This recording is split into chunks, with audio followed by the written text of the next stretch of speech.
What's going on, y'all? It's Friday. The weekend is finally here. Thanks everyone for joining. Madmania Master, Gosu, Pineapple Chronico, Blackout. Is that Mad Phantom I see there?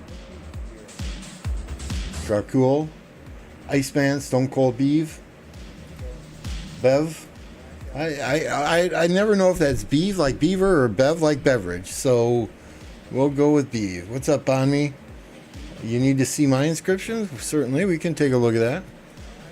So on the agenda today, I want to thank you for the subscription pineapple, or the membership pineapple, and thank you for the 13 months, Dracul. Appreciate you guys.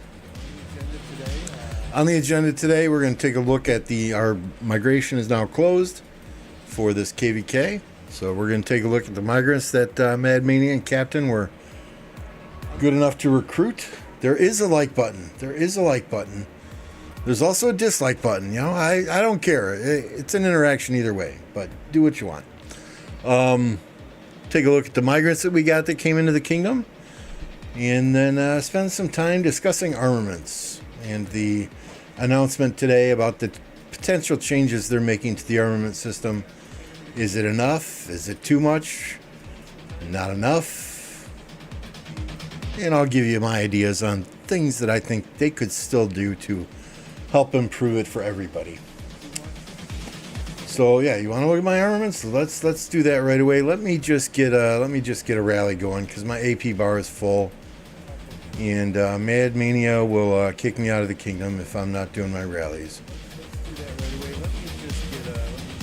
And then I would have to search for a new kingdom, and that's never any fun. Oh, come on. There we go. Thank you.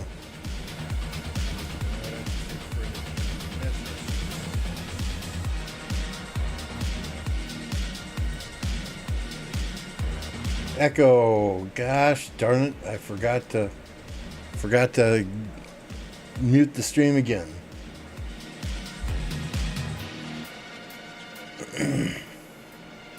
What's up, Jolene? Good to see you.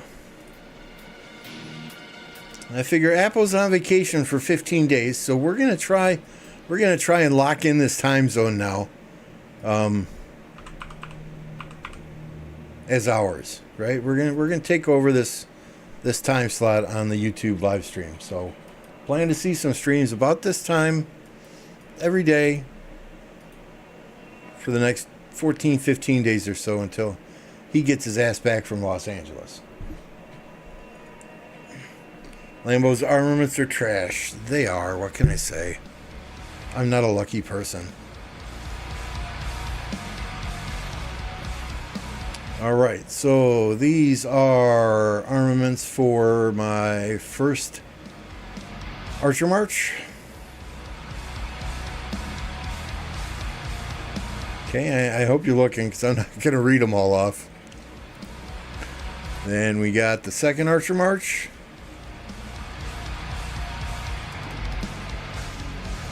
This damn infantry attack, though, transmuted that at least 20 times already.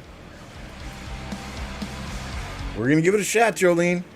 We're going to try our hardest.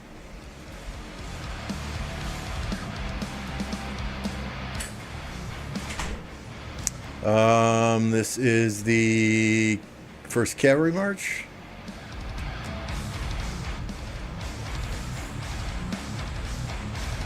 Yeah, no all damage, Blackout. You're right. We got a plan for that.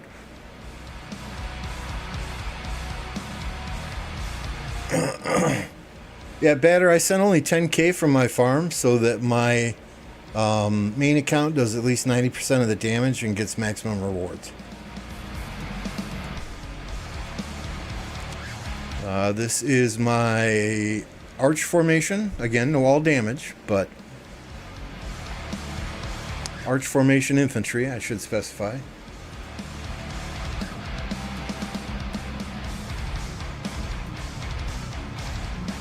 Then we have got our infantry wedge formation.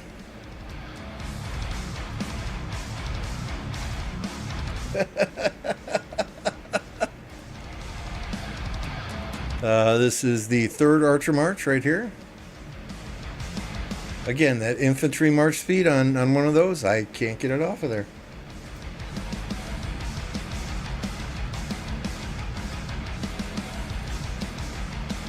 Then we have got our second cavalry march here. Again, most of these have been transmuted 10 times already.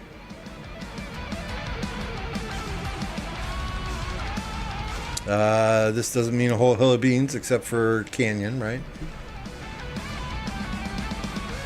There's the third cavalry march there.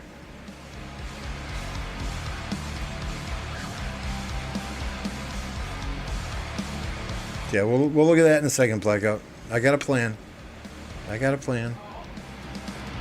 And then the rest of these are pretty much nothing. So here's the plan, right?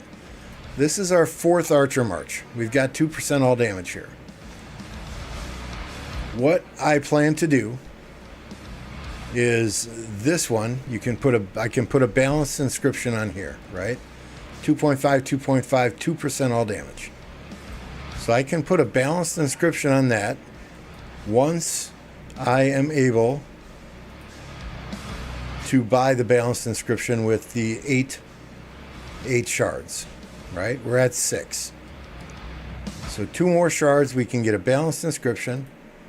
And we can put the balanced inscription right there. And then we can move that over to ZL.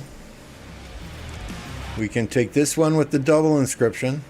We can bump that down to our second Archer March, bump the one that's on the second Archer March down to the third, so on and so forth. What's going on, Stitch? So we do have a master plan. That said, when we discuss armaments here in a bit, I'll tell you what I think still needs to change with armaments.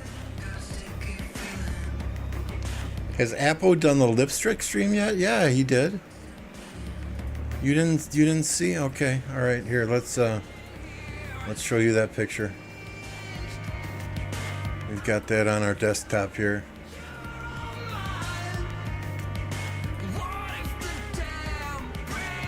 There you go.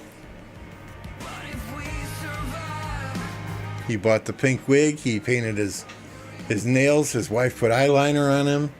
He's got blush on, lipstick, lip gloss. Let me be specific there. Oh, yeah.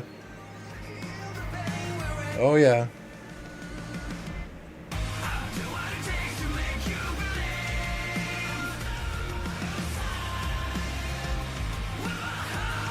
Oh, did I delete that already? Oh no, it's going now. So yeah, I'll show you those. I'll show you those in a second here. Oh yeah, so what I did is I took that picture, right, and I put it in my merch shop on a t-shirt. And it was limited run of 20 Apocalypse Princess t-shirts. We sold one. So hey, we sold one. But there is somebody out there in the world that will be getting a t-shirt with that picture on it.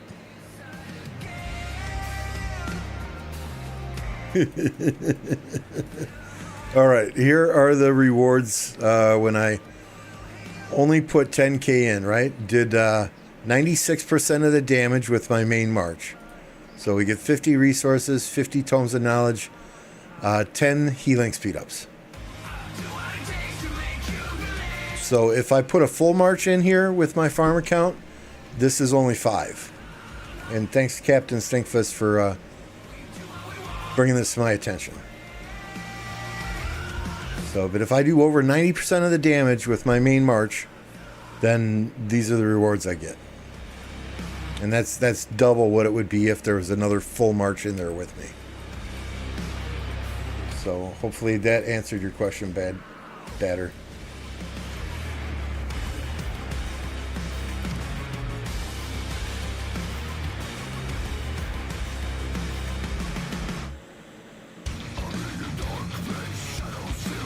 Yeah, if you do over 90% of the damage on a level 5 fort, those are the rewards I always get. Whereas here, we'll do one now, and I'll put full troops in there from my from my farm, so you can see the difference.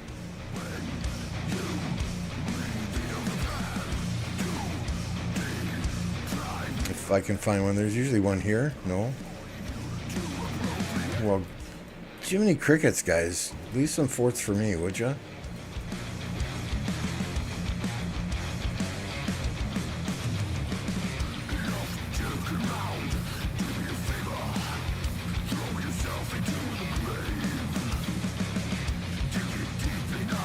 Always do that in Zone 2. My teammates always join. Yeah, when teammates join the rally, then you're going to get less, because they generally send a full march there, right? But here, we'll do what I was doing before.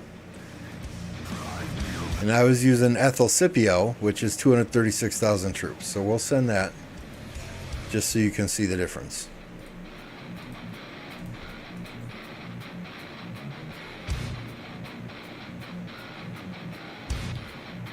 Yeah, I do that too, but I'll run. I'll start the rally on my farm when I'm usually generally the hour before work is when I'm really running rallies on both. I'll start the rally on my farm with 10,000 troops and fill it with a Pakal Caesar from my main account, and it'll do the same thing.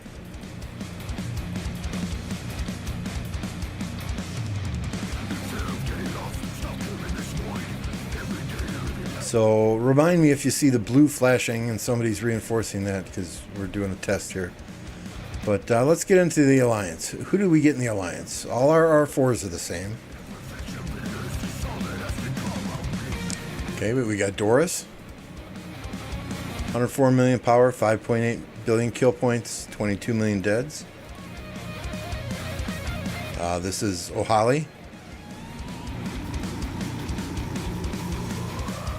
Right, 4.3 billion, 33 million deads. We got Saren, 3.5, 10.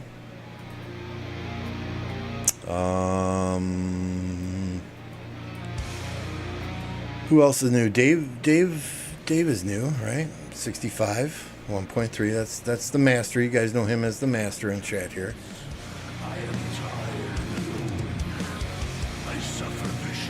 Smokey the Bear was here. Cortez, I didn't see her come in. So 99 million, 6.7 billion, 35 million deads. 1029 slowly becoming imperial. No, hopefully we have a bloody KVK. You guys know Snow Goose, right? He's always in chat. He's got his own emoji. 97 million, 3 billion, 35 and 36 million deads. Harlequin is new. 94, 8.5, 34. Unknown is new. 93, 9.6, 54 million deads.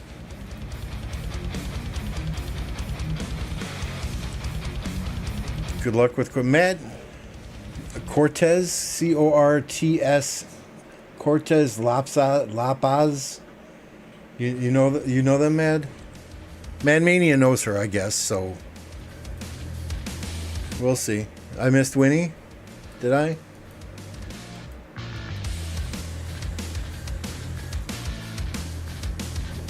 Yeah, Winnie the Pooh. 95 million power, 10.7, 26.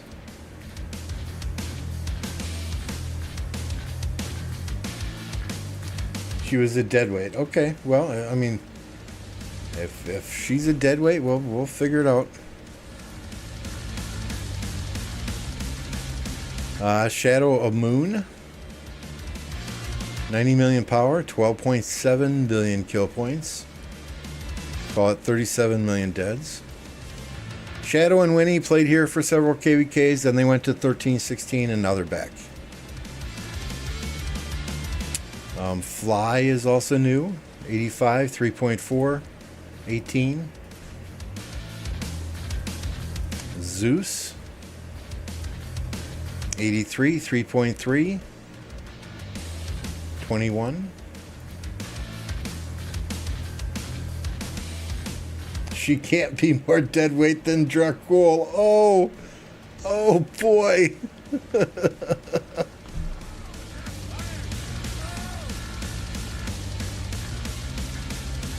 Mims, you know Mims from chat. Mims has had a farm here for a KVK already.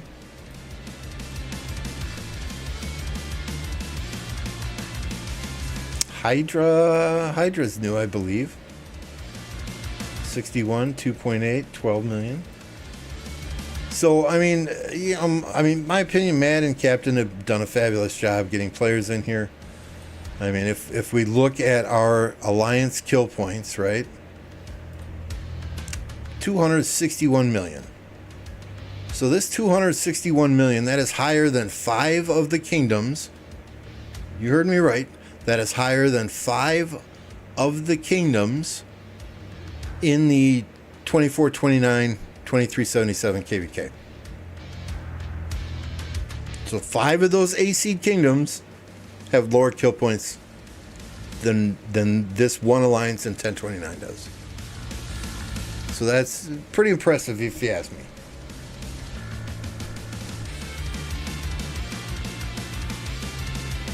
It's a bot account. She did like 1 billion KP. Well, I mean, yeah, it's hard to judge accounts based on kills and deads, right? You really got to see them fight. And if they're dead weight, they're dead weight. Mad, you have an account in 1875, right?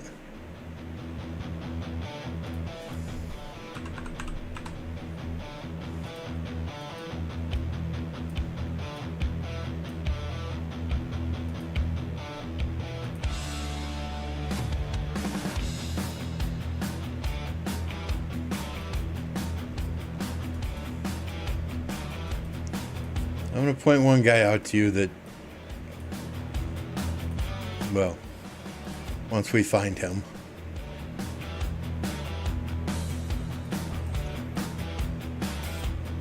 And I'm sure Mad Mania will remember this guy when we get to him, right? Yep, there's Mad Phantom right there. 350, measly 350 million.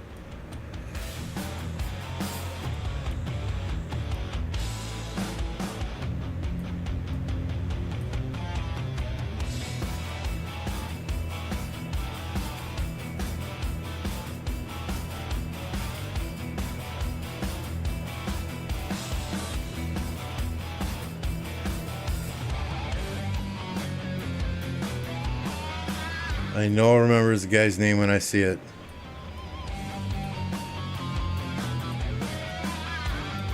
Maybe he's not in here anymore. Maybe y'all figured him out.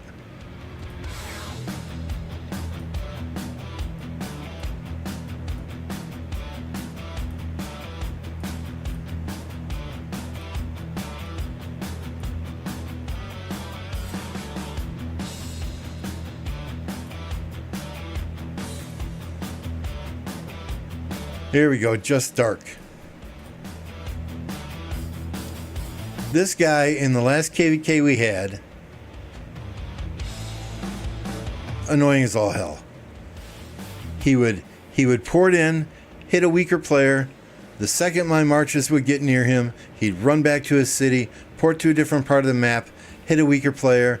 The second my marches got near him, port for like days straight. All he would do is hit weak players to pimp his kill points. So this guy, irritating and annoying. 90% of his kill points in that KVK were simply from picking off easy marches. He didn't fight for objectives ever. He didn't defend objectives ever. All he did was port around the map to hit random marches that were marching to and from something. Okay? So, you know, there's dead weight in all kingdoms. There's ways to hide true kill points in with fabricated kill points. Nah, not all rock players. You do it in 1029, you're gonna get called out super fucking quick. You do it in 1029 and you will be called out in public very, very quickly. And if you continue to do it, That's it. That's it. Period. All right, so let's look at that other Barb Fort report, right? So here's the first one. When I filled with 10,000 troops from my farm, 96% damage. We got 50, 50, 10, 5. Here's the second one. When I filled with a full march from my farm, we had 47, 44, 6, and 4. So that's 20 extra minutes of speed ups, 6,000 extra XP, and 3 extra resource packs. Over time, that's going to add up. Right now, I'm running 3 farms. I have 7 going to the cloud, and I have 3 active farms. This one should be going to the cloud any day now. I'm running this one, and then I have one farm is the R5 of 29 PK, which is a farming alliance. See Lambo Farm 10. And then another lower power 20 million farm is the R5 of PKG, which is another farming alliance. And that's 21 million. So those are the only 3 farms I'm active on.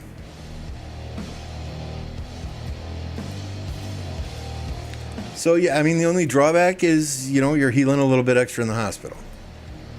Right? So is the payoff worth it? If you're not speeding up your hospital, yeah, I mean, those speed ups always matter.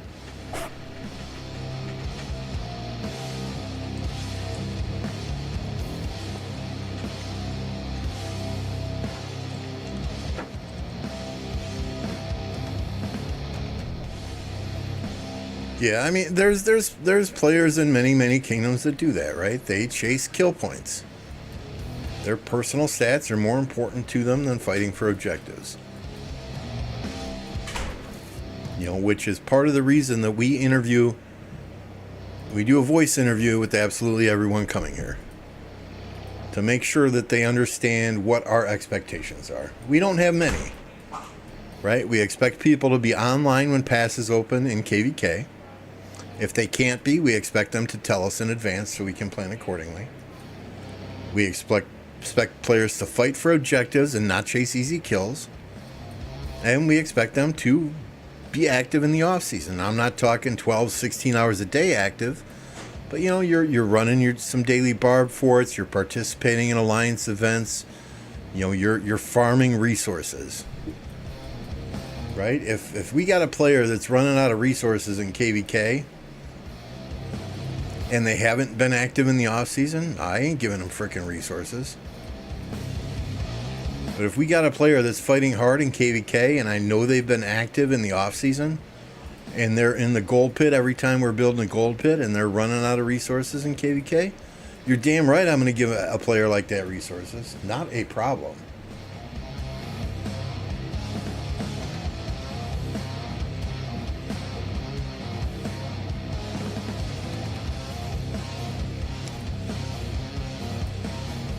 Three farms, 32, 22, and 60. I think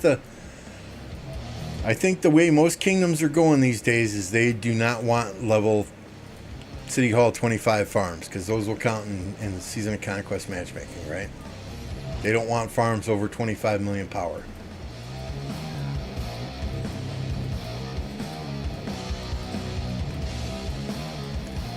They can buy resources. I mean, I'll give people I'll give resources to people as long as they are putting in the time and effort.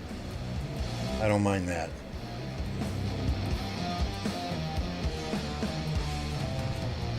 But if it's not someone I see in the gold pit on a daily basis, if it's not someone I see running forts on a daily basis and they want resources, no.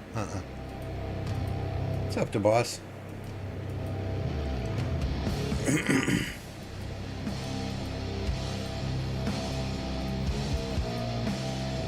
We're hoping for a bloody KVK. I'm a little low on gold. I'd like to be up around 15 billion for gold, but we got bags we can open up. I'd prefer to save all the stuff in here in case Mad Mania runs this kingdom into the ground. Then I have resources to start off with fresh in a new kingdom. Just kidding, Mad. Just kidding. Don't get your undies in a bunch. Feed me speed ups? Yeah. Yeah, I don't recall ever running out of resources in a KVK. It's the speed ups that are always concerning, right?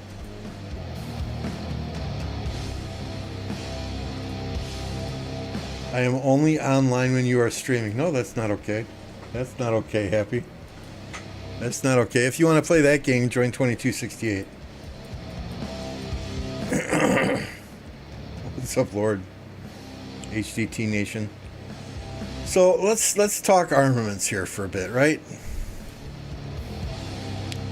Recently, this came out from Lilith, and I'm gonna kind of blow it up a little bit for my old eyes. So the question: the guarantee system for drawing armaments needs work. Even when drawing an armament with a guaranteed special inscription, it is still possible that I'll get a special inscription I already own. So there's no guaranteed special inscription. Let's get that right? There's no guaranteed special inscription. It's an epic or a special. It makes it very hard to acquire certain special inscription armaments. Okay? Makes sense to me. Answer: we're sorry that the armament guarantee mechanic hasn't met our governor's expectations. Based on the feedback we received in the community, Wild Lion, Mr. Hope, we plan on making adjustments to the guaranteed special inscription system. The preliminary details, so this could all change, are as follows. 1. The guarantee system for rare inscriptions will remain unchanged. Every 150 legendary armaments you acquire for a given formation, you are guaranteed to receive an armament for that formation with at least a rare purple inscription. The guarantee system for special inscriptions will be optimized. When you received a guaranteed special inscription armament, and when the hell is that? Rather than the armament's type being randomly determined, you will be able to choose what armament type to receive. Once you've acquired a certain number of rare inscription armaments for a single formation, you will be able to select an armament type and receive a special inscription armament of that type for that formation.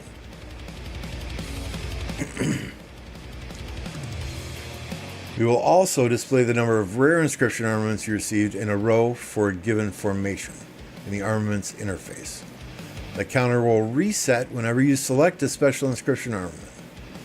Lastly, we will be looking at every governor's armament acquisition history and sending compensations sometime after this optimization has launched.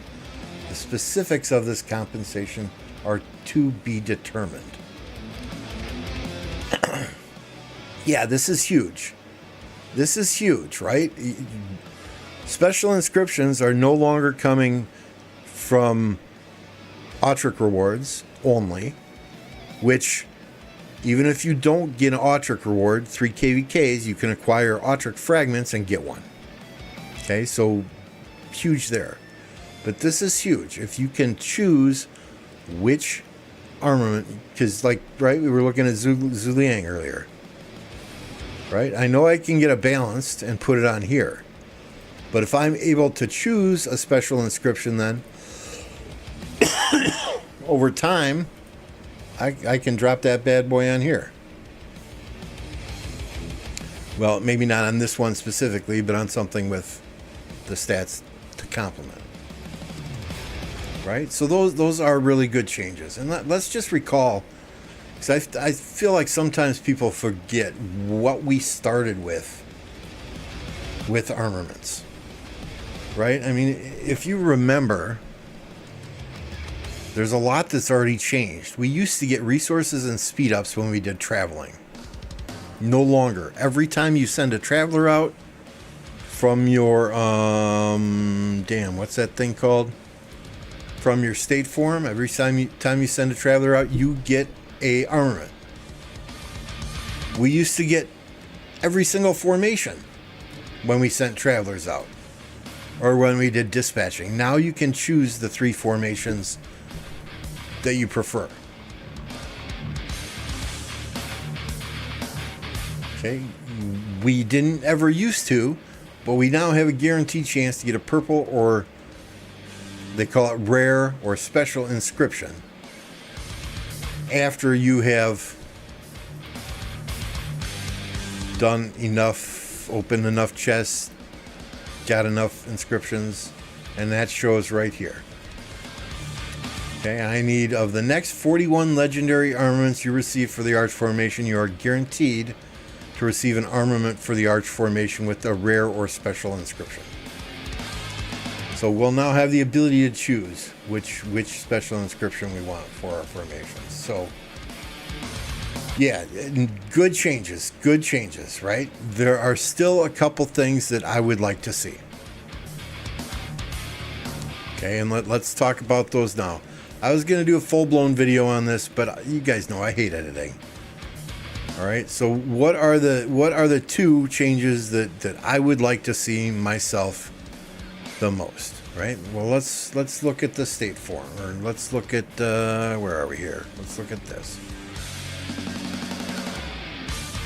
It takes an incredible amount of time for many players to save up 180 gold coins for an inscription shard chest. Right now, when you get an inscription shard chest, you have a chance to get one of these inscriptions. Fantastic. If you don't get one of these inscriptions, you get transmutation stones. Really? Transmutation stones. Okay, those transmutation stones, it is possible, yes, Master. Those transmutation stones used to be a rare commodity in this game when you were sending travelers out for resources, or for the scrolls, or for speed ups, right? But now people should be getting anywhere from, I would estimate, 8 to 11 transmutation stones just by recycling the armaments they get from traveling and dispatching on a weekly basis. These are no longer a rare form of currency. Okay, since this change, I've opened 2 of these inscription shard chests. The first one I opened, I got 5 transmutation stones. That was like getting a kick in the frickin' nuts. The second one I opened, I got 12 transmutation stones. Okay, again, like getting kicked in the nuts. My suggestion, instead of transmutation stones, I want transmutation crystals. I would rather have 1 transmutation crystal that allows me to reset my chances on this armament here, or other armaments, and re-roll to get this infantry attack off of here. I would rather have 1 transmutation crystal than 12 transmutation stones. Why can't we add transmutation crystals into that shop?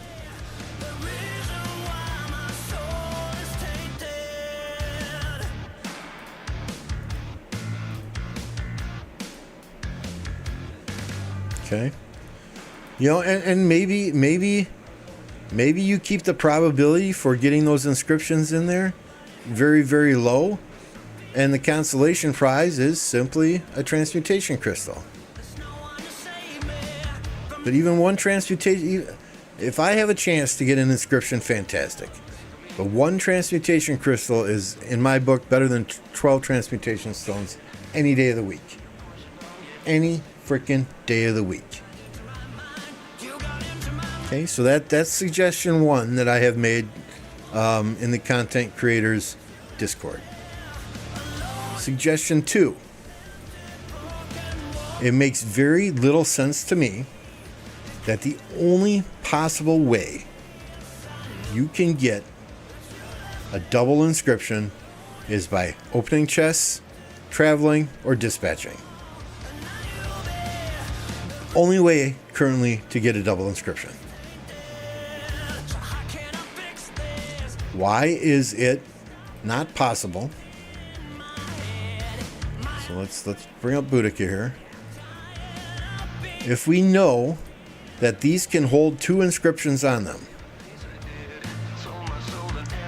Why is it not possible for me to add a second inscription onto this armament at all? If I get a legendary inscription that I want to put on this armament, it overwrites what's currently there.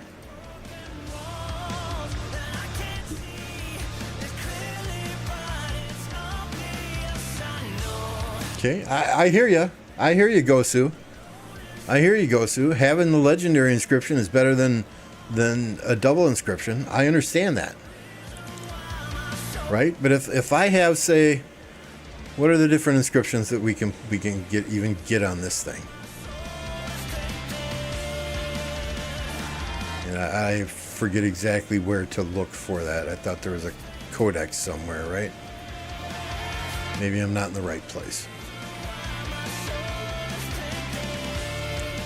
But if I have got one inscription like this right here, if I've got boiling blood right here already, and I get another inscription, whether it be through the inscription shard chest, whether it be through KVK, whatever, why can't I add that to this instead of replacing this entirely?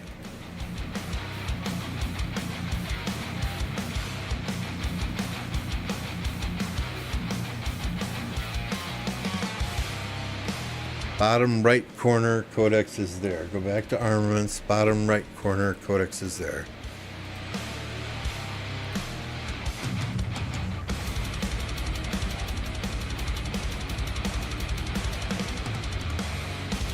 Hey Thanos, thanks for the $5. Appreciate you, sir.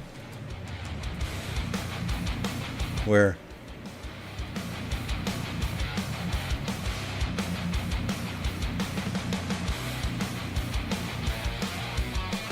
On the commander, maybe? That, yep. Okay, so like this, let's just say this inscription, right? Say I've got battle ready on here already, and I'm not saying that that's the best one here. Say I've got battle ready on here already. And I get, I don't even remember if destructive is one you can get from the Archer rewards, right? Why can't I add destructive onto the same armament with battle ready and have a double inscription? Okay, those are the 2 changes that I think could still be made to armaments. Right? Because if you're a free-to-play player, you're a low spender, and you've got a really nice armament, great stats, with a nice inscription on it already, do you really want to replace that inscription when you get a legendary? Sometimes you have to, because the legendary is better. But if you could add a second inscription on there, game changing.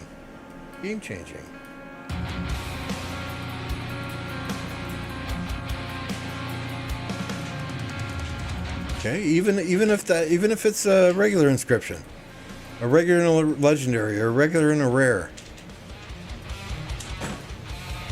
Think about it. You could have players with, 1, 2, 3, 4, 2, 4, 6, 8, all 4 legendaries, and then 4 more on there.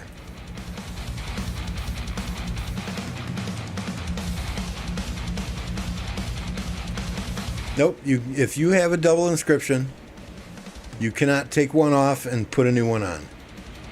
Putting a new one on would replace both of these.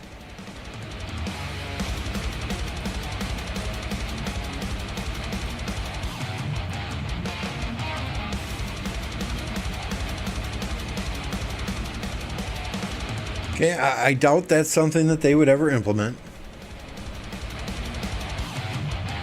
My number 1 suggestion is getting rid of the transmutation stones, replacing them with transmutation crystals and that inscription chart shop. Simple. I mean, I felt like I was getting kicked in the nads when I got 5 and 12 transmutation stones. I can only imagine what a low-spend, free-to-play player is thinking when they save up 180 of these gold coins to turn it in for an inscription shard chest, and then they get 5, 8, 10, or 12 transmutation stones instead of a semi-decent inscription that they could put on one of their formations.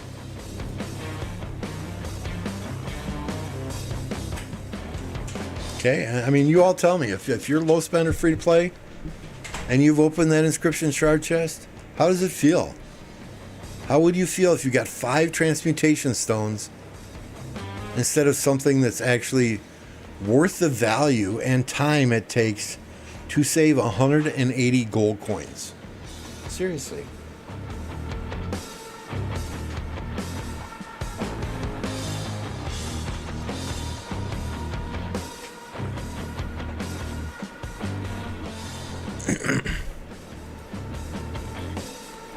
Okay, so I mean, those are my 2 suggestions for them. You know, I'm not gonna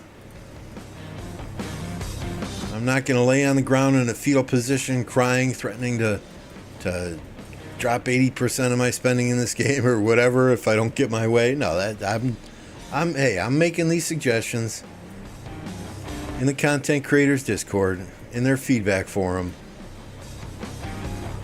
If they take them and the support from the content creators on these has been great. Especially the one with the 180 gold coins.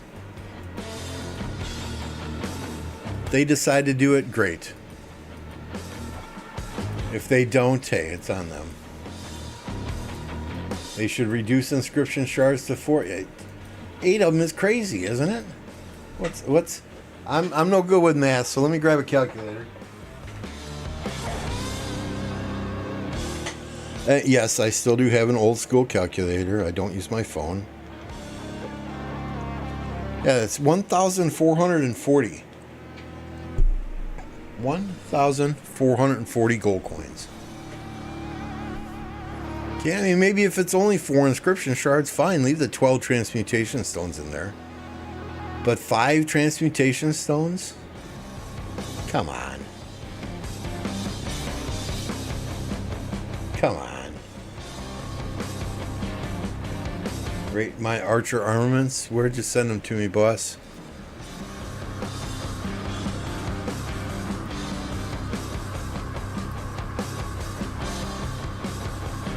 Almost there.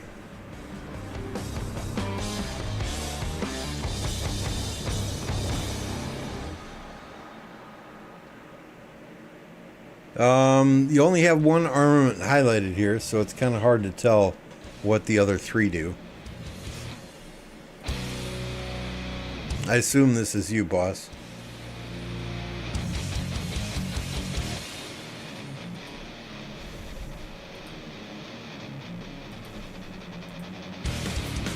I mean, that's not bad, right? 3.2, 3, anything over 3 is good. You know, 3 defense, 3 attack, good. You know, ideally you get a 2% all damage in here to go along with that. You know, but I mean, would I like to have all damage on here? I absolutely would. I absolutely would. That's why balanced is going to go on. Once I get balanced, it's going to go on this armament here that I currently have on Cyrus. We're going to be losing 0.2% defense, 3.5% health. Well, and another 3.5% health here, so that's 7% health. But we're gaining 2% all damage. And gaining attack as well.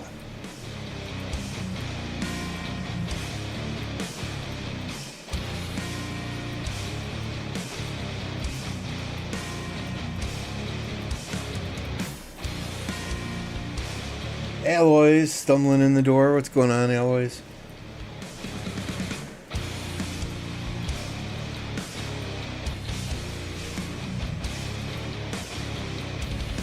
So, and I also asked the question, too, because I want to know, right, with the changes that they've announced here, the guaranteed system, Do I need to wait to get armaments chests to open them up for this guaranteed system? I mean, is it like when they threw engineering equipment in the game and they said, oh, okay, we understand you got 50 equipment chests for your boots, but we're introducing a whole new equipment chest now that includes engineering boots in it. Are they going to introduce a whole new armaments chest?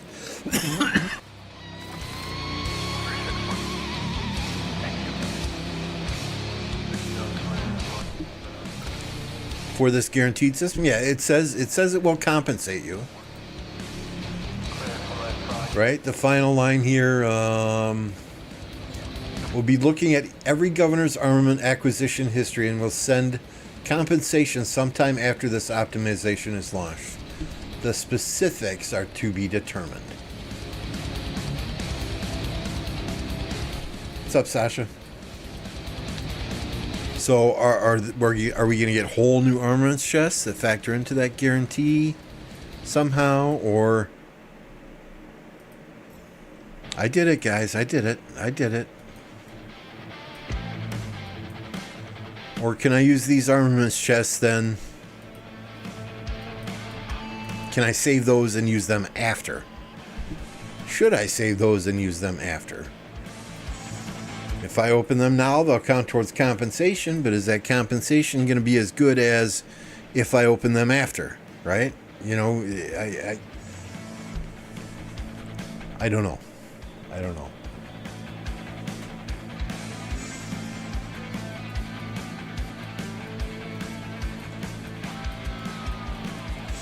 They're going to compensate with the rare inscriptions that you can then turn in for a special inscription.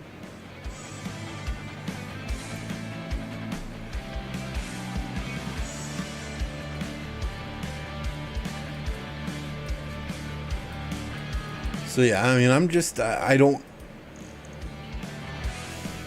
think I've got pretty decent armaments now, so I'm just going to save these until they answer my question.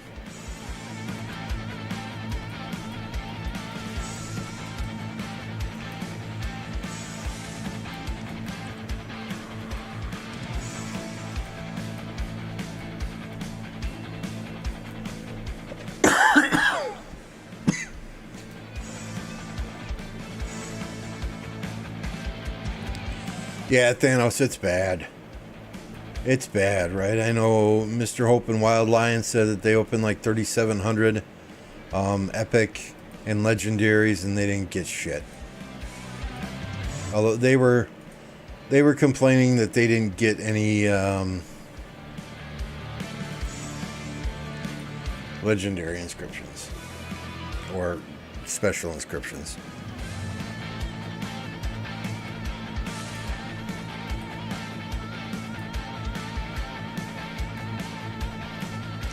I you know how they nerfed outposts in this KVK, right? I saw a joke somewhere on Facebook that in the next 6 hours Lilith will be nerfing alliance forts in this KVK because 2489 and 1960 are having trouble burning these.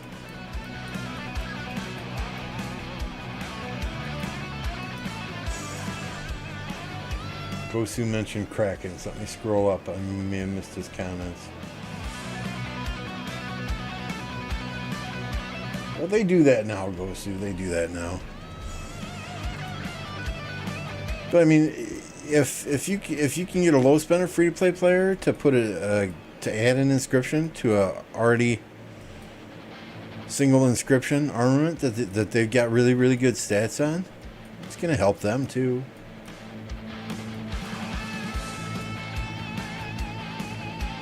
Look at the Daybreak /Fire Zone 5. I deleted the map that I had for this already. Which side is Daybreak on? So this is Fire Camp is 93, right?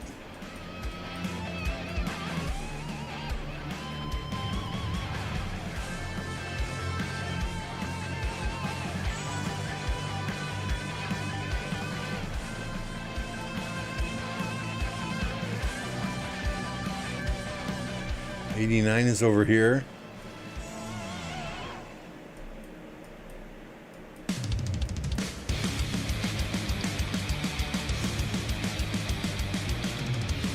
I think what, this is probably 846, 1818.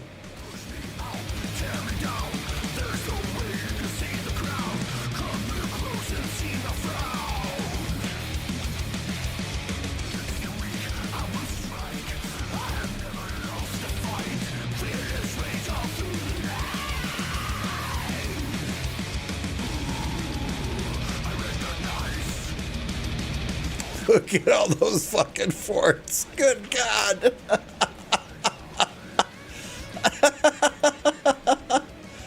Oh, my Lord.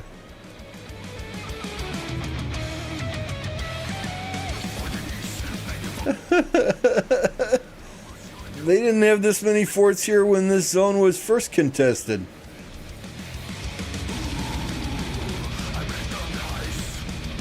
That's insane.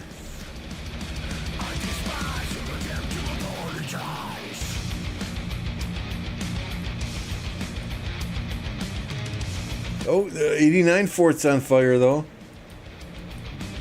What's up, Joker?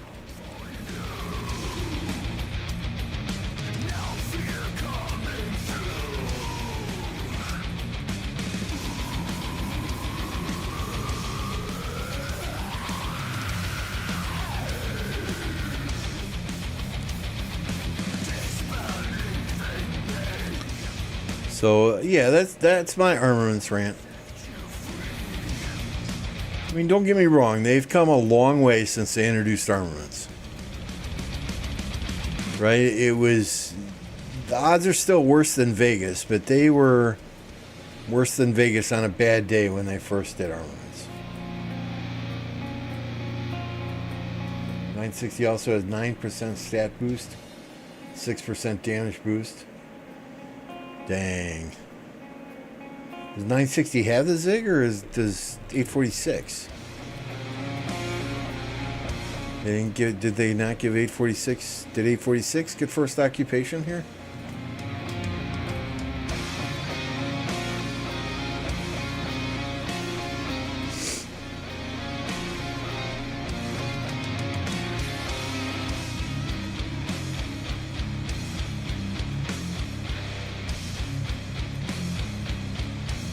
What's up, Cat?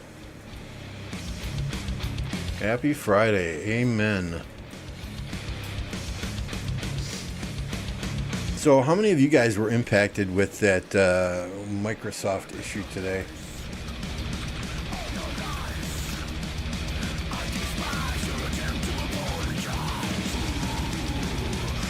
Microsoft outages caused by CloudStrike software glitch.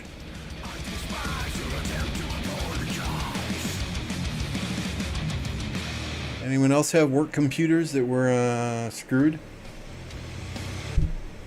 I mean, it's not like a cyber attack. It's not like anything like that. As I understand it, the Microsoft software screwed up people's computers, right? We had people in our office who did an update yesterday because they were notified that there's a Windows update. Did an update. Then they got a blue screen of death. They rebooted their PC again and again and again and again, and it just wouldn't reboot.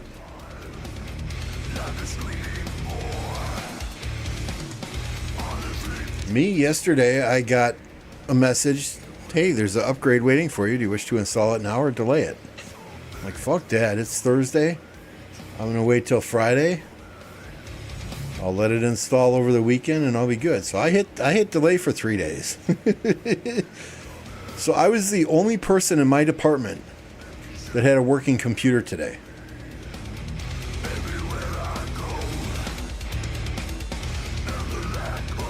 You can imagine the number of emails, instant messages, and phone calls I got today because nobody else in my department had a working PC. Can you do this for me? Can you do this for me? Can you send out this report? Can you do this for me? My computer's down. And then account managers for other people's clients were calling me Hey, yeah, we need to get this to the client by noon today. You know, it's like 11 fucking 45. Like, I'm sorry. I'm sorry. I got other priorities for my own clients. So yeah, today is what I would call a whiskey day.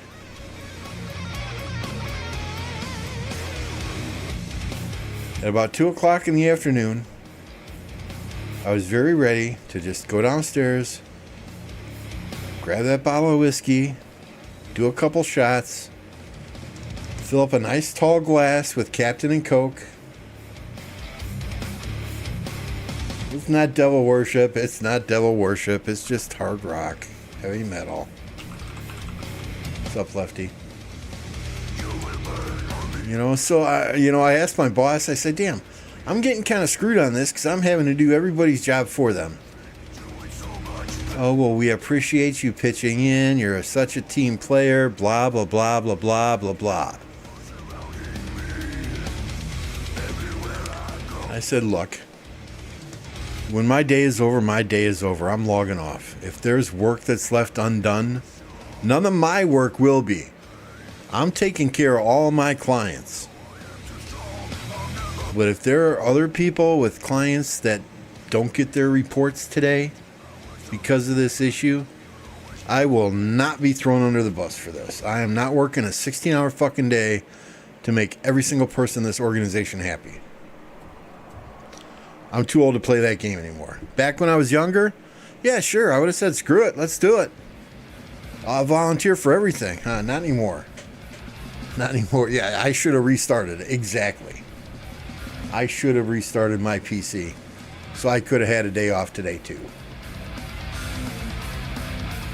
Nice. Lefty's on vacation. Lots of streams going up then, I see, in your future.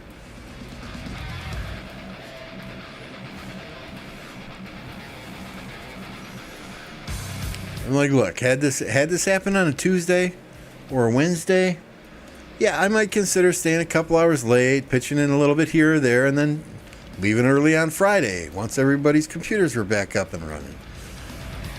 But no, I'm not working a 13, 14, 15, 12-hour, 11-hour day on a Friday. No, I put in 40 hours already in 4 days. No.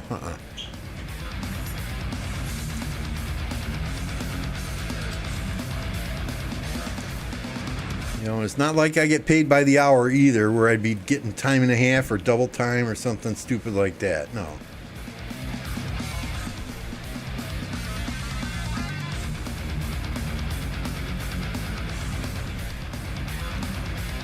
So, yeah, I mean, I just hope, and I hope they can get their computers back up and running by Monday, Tuesday. Because I will need an early refill on my blood pressure pills if they can't.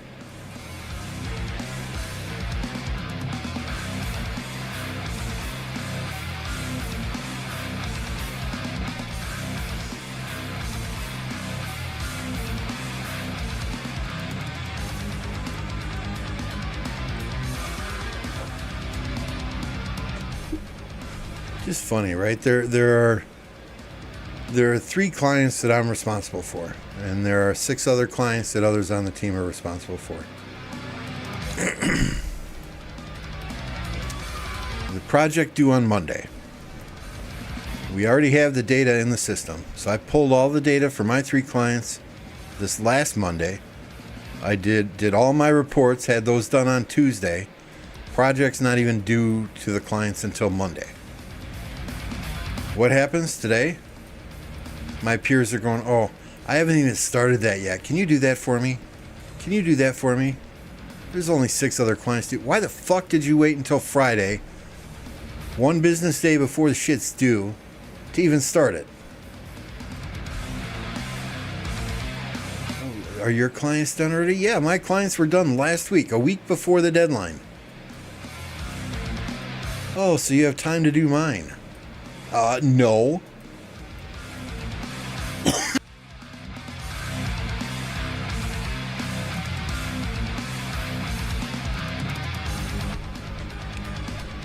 I had a sign on my wall back when I had I actually worked in the office. I had a sign on my cubicle, and it said, "Poor planning on your part does not constitute an emergency on mine." No, I don't get paid any more for it, Master. Not a dime.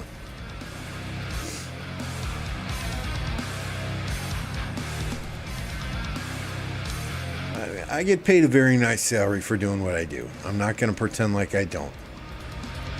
But at the end of the day, I got taken advantage of for years and years and years. Working 14, 16 hours a day, picking up the phone, picking up my work phone, my work iPhone, every single time it rang, volunteering for every project that came up. Yeah, that put me in the hospital with a heart attack at age 49. I'm not doing that anymore. I will punch the clock at 5 a.m. I will punch out at 2:30. If I have a later meeting in the day, that's fine. That's fine. I'll stay for that meeting. But when that meeting's over, I'm done. And I am forgetting about work unless there is an absolutely urgent issue that has to be dealt with. Then my boss has my personal cell phone number. You call my boss, you let her determine if it's an immediate need issue, and she'll call me.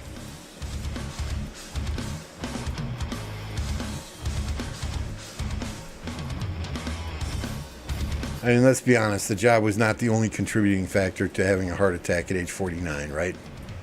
Lack of exercise and a poor diet, that also contributed very greatly, so. But, yeah, now I do my very best to treat it more like a factory job than another job. I figure these guys, this place doesn't care about me. There are people there that do. Right? But big corporations, they don't give a shit about you. You're replaceable. They don't care. They'll work your ass into the ground until you're dead. So I go in, I do my job, I do it to the best of my ability, and I'm done.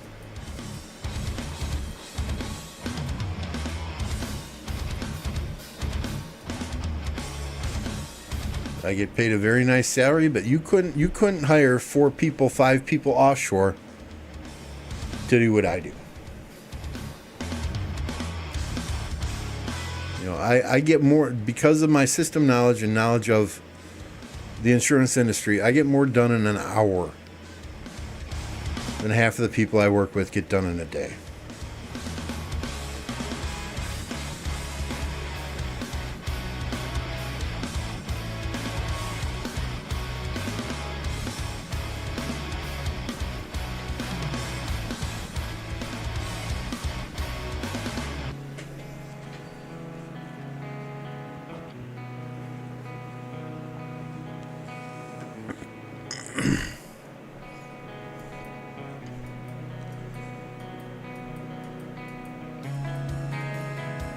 I'm just amazed that they're all still fighting here. I mean, I don't know if these 93 players are just fighting for kill points now. Someone was saying in an earlier stream that 93 is going to try and go down to a 1 or 2 alliance kingdom. I don't know if these guys are all fighting for spots in that kingdom if they restructure.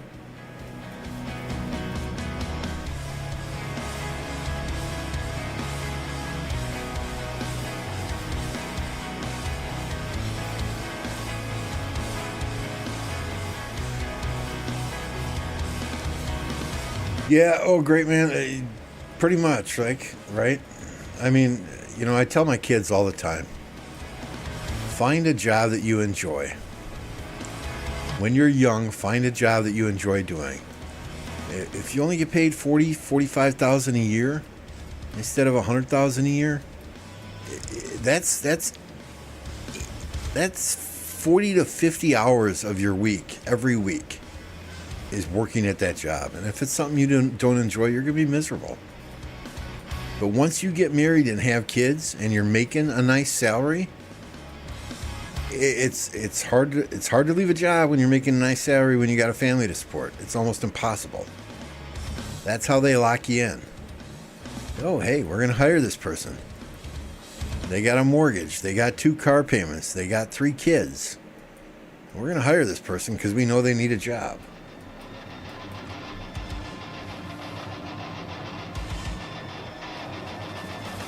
How is it that I'm barely living paycheck to paycheck, making $350K a year? You're living in the wrong part of the country.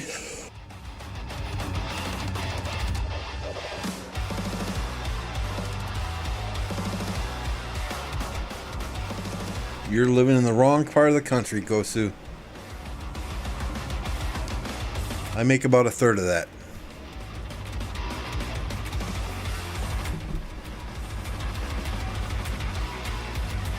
CC 280 million kill point? I think so. I think so.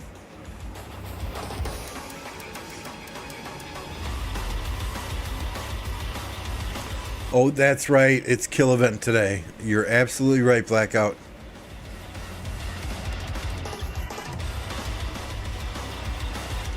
Absolutely right.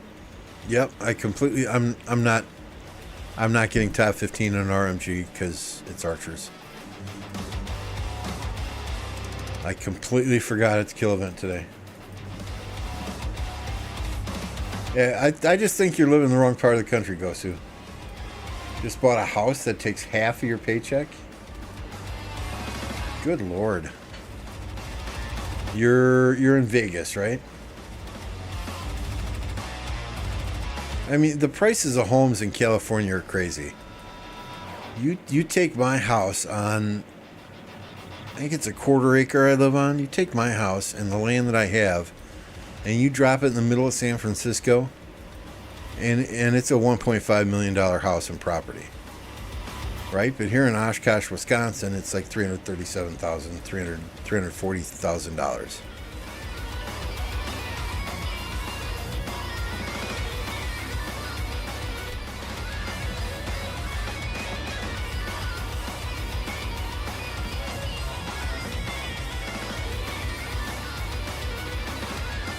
Oh yeah. Oh yeah, it's probably half that after taxes. Oh yeah. Take home is, yeah, after taxes, 401k, paying for insurance, blah blah blah. Yeah, oh yeah. I hear ya.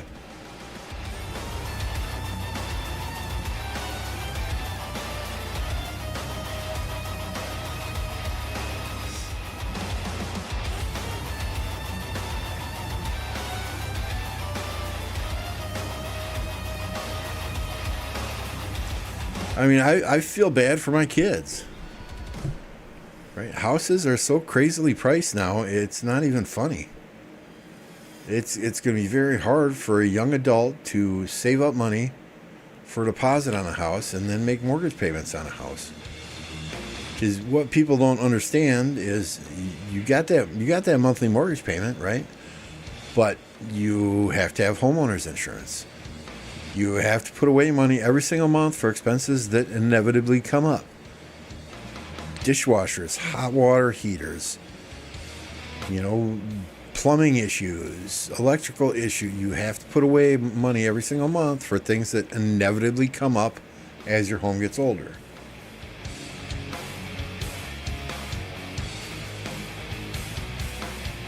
So there are lots of people I've known that, hey, let's buy a house. Then something comes up and they can't afford it. Okay, so we need to take out a second mortgage on the house, and it just, or let's use a credit card. That's the trap people fall in. Back when our kids were little, yeah, we were living paycheck to paycheck. There were times we didn't have money in the checking account and we had to charge groceries on a credit card just to feed the kids. Been there, done that.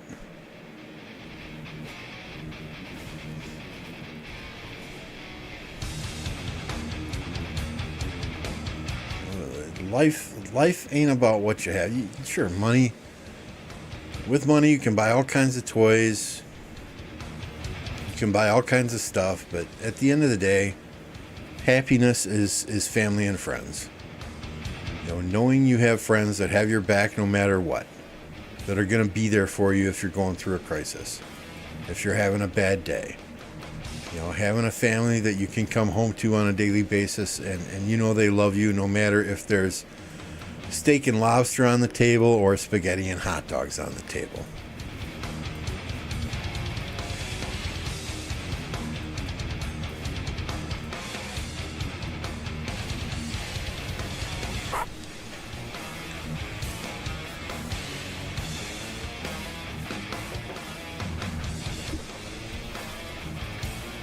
But once you have a job that pays fairly well, if you've got a family to support, it's hard to walk away from that.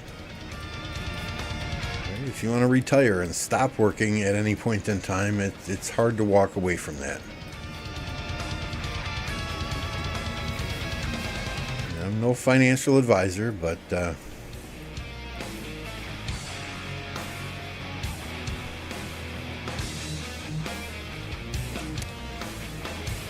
I think things will get a little worse before they get better.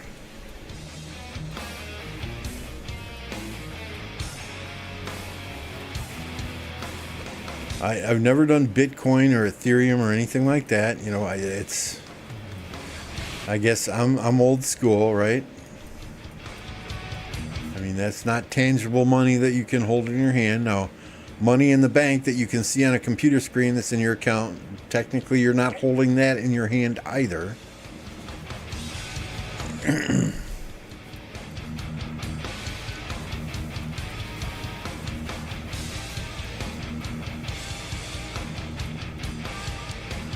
But if the shit ever hits the fan, I am well stocked on two of the most essential or most wanted commodities that people will want, right? Bullets and alcohol. Bullets will be worth their weight in gold if the shit ever hits the fan.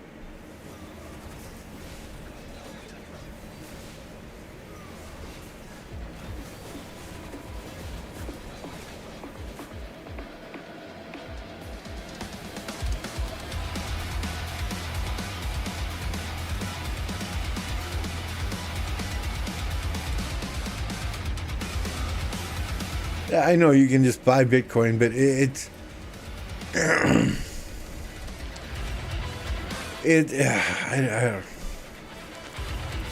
mean, I'd rather have an ounce of gold than a $1,200 in Bitcoin, to be honest with you.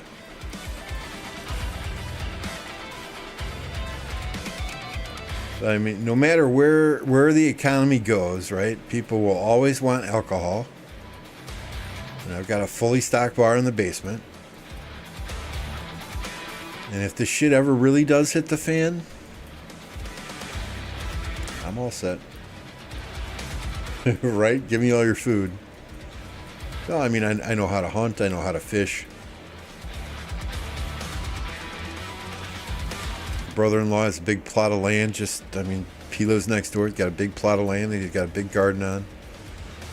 He knows how to grow vegetables, can vegetables.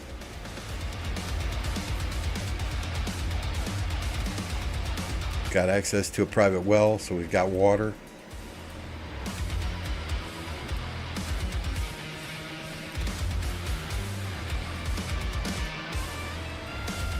Yeah, I hear you, Lefty. But if the shit ever hits the fan, are people going to accept cryptocurrency, or are they going to accept gold? I mean, if you got a barter for food, if you got to trade for food to feed your family. But hey, I've got 1/8 of a Bitcoin here, or hey, I've got some gold here, or I've got 50 rounds of 9mm here. What do you think you're going to be able to trade?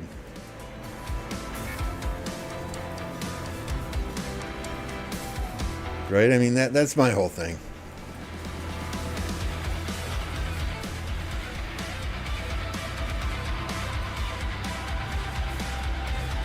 If I've got gold and if I've got silver, when the shit hits the fan, those are two commodities that I can trade. Alcohol, bullets, propane. Those are all commodities that you can trade for other commodities. You will not be able to trade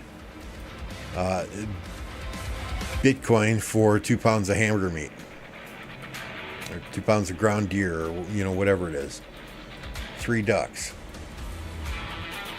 If it ever gets that bad, hopefully it never will. God forbid it does.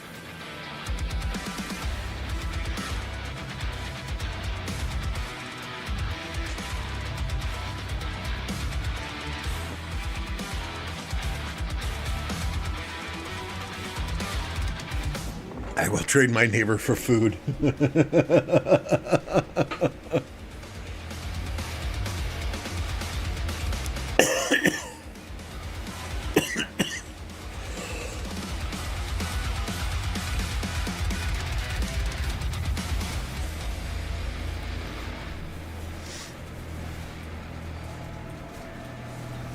I mean, hey, to each his own, right? To each his own.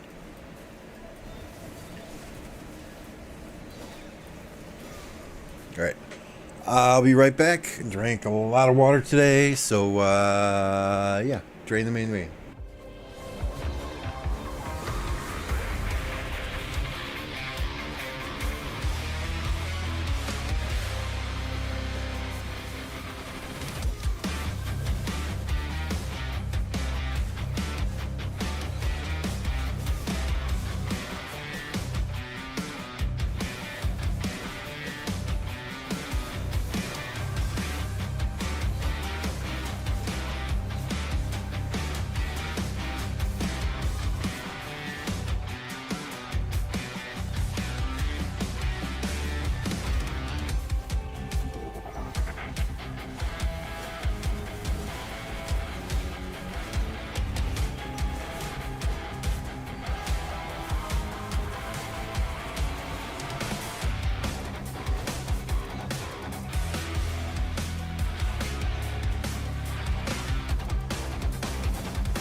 Oh, they moved a little bit.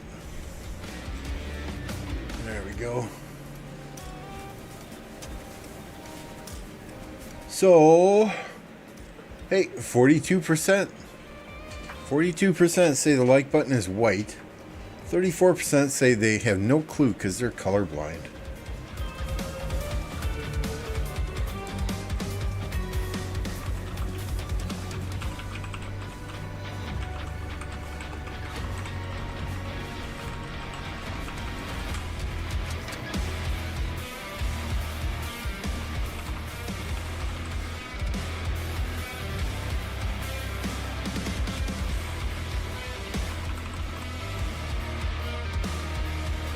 Let's start another little fun poll here. What's your favorite cookie? I like peanut butter cookies.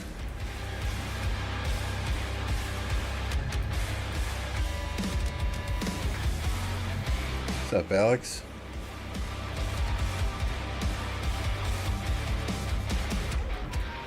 Chocolate cake.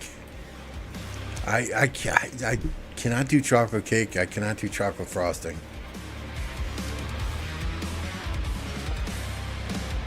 And here's why I can't do chocolate cake.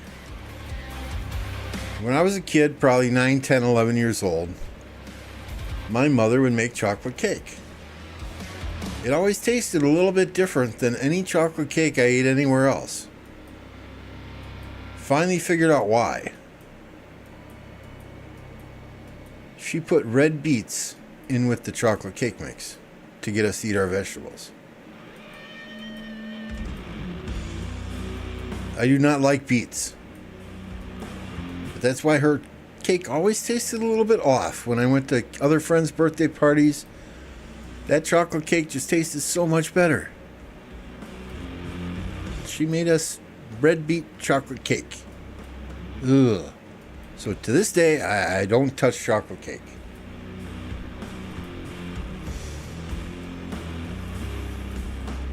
I like special leaf brownies instead. Now you like the Long Johns.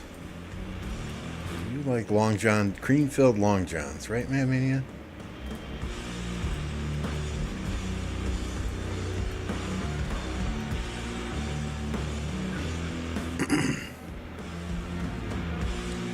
That chocolate chip is winning.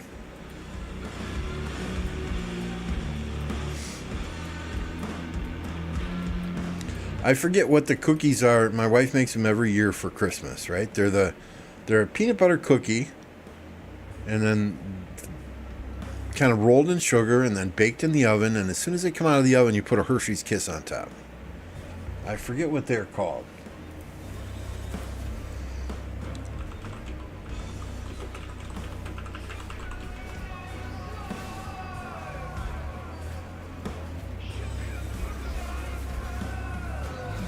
Hershey's Kiss cookie. Oh, peanut butter blossoms. There you go. There you go. Those are my absolute to die for favorites. White chocolate macadamia nut. Oreos. I love lemon Oreos. But regular Oreos are only good with milk. I cannot eat those plain. They're only good with milk. Or I suppose only Farmer would dip her Oreos in vodka, right?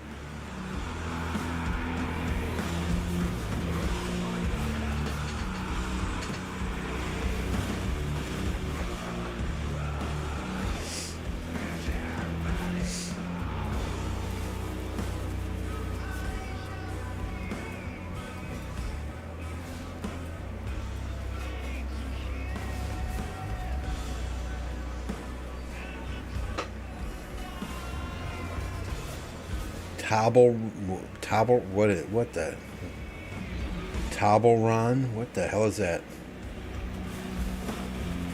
What the hell is that? You're gonna make me search Google now, aren't you?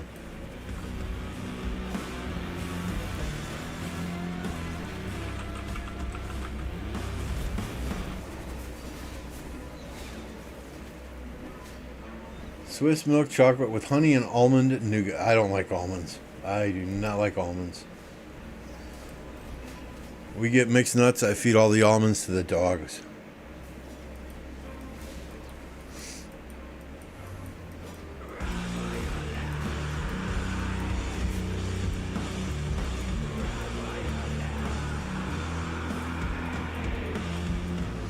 Cashews and pistachios are my nuts of choice.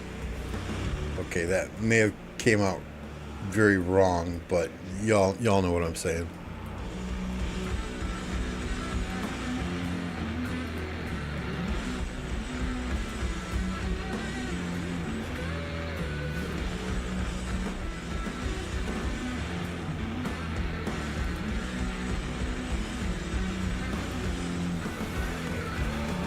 She mixed vodka with they. You know, you could. I mean, they have flavor-infused vodka now, right? I mean, back when I was growing up, you went to the vodka section of the liquor store. You had Fleischmann's and you had Smirnoff. That was pretty much it. Nowadays, you got all this fancy shit: coconut-infused vodka and pineapple-infused vodka and all sorts of crazy stuffs. We can't talk about Dracul's nut. Those are Spanish peanuts, from what I understand, Chronico. And he only plays with them. He does not eat them. The only thing I don't like with chocolate are fruit.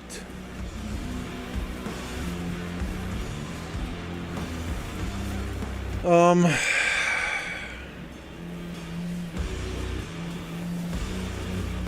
yeah. Yeah, I mean, if I'm eating chocolate covered strawberries, I'd rather have white chocolate covered strawberries than milk or dark chocolate. Um, chocolate covered raisins are good. I don't know if there's any other fruit that I would even mix with chocolate.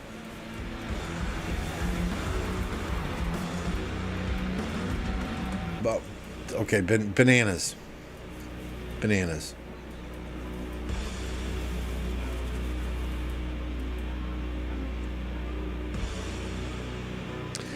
Yeah, strawberries. I just like drizzle a little bit of sugar on top and eat them straight like that.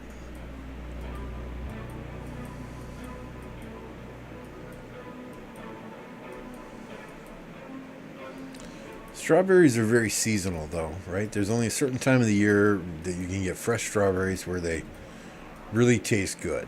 I mean, you buy strawberries in the middle of winter in a supermarket, and they're not going to have the same taste as fresh picked strawberries. Licking chocolate from a good pear is God tier to pear. I hope you mean pear, Pear, the fruit, and not pear as in Pair. I'm really wondering about that statement now, Happy. You mean pear the fruit or pear like I have a pair of baseballs on my desk?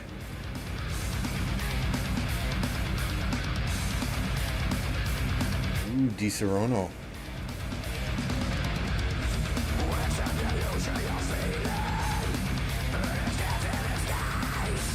Gin tonic cakes in the summer? Okay.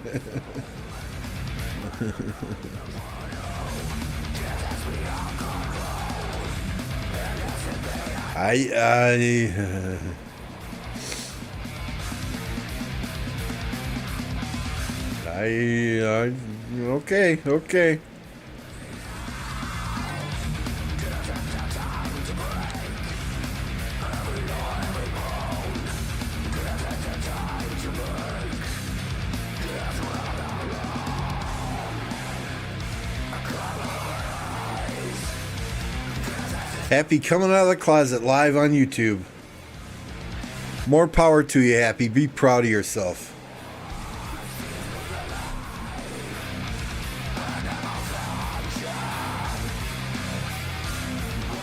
Matt is now joining him. He prefers whipped cream for the pear.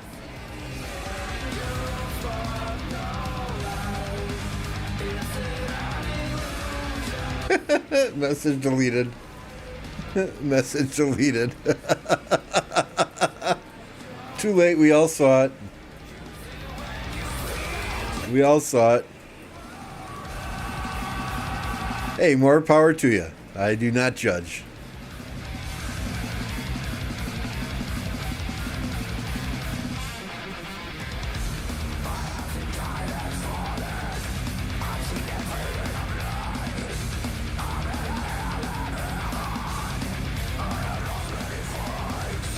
Hey.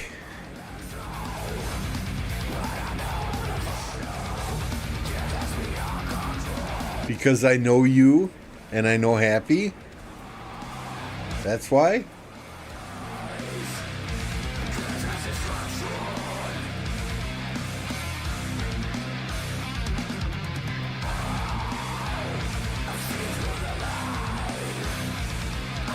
I haven't seen that. It's been a few hours since I've been in Discord.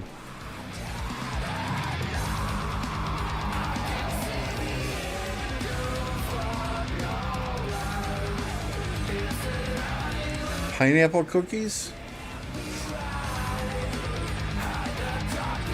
I don't know that I've ever had pineapple cookies. I'm trying to remember.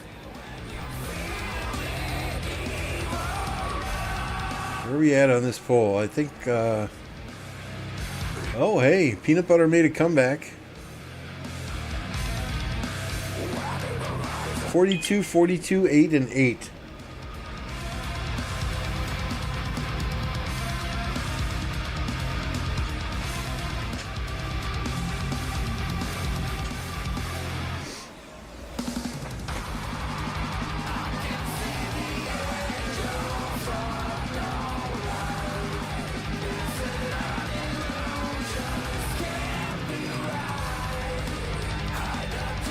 How's our MG even looking? I haven't even looked at that. Is everyone in the right places, mad?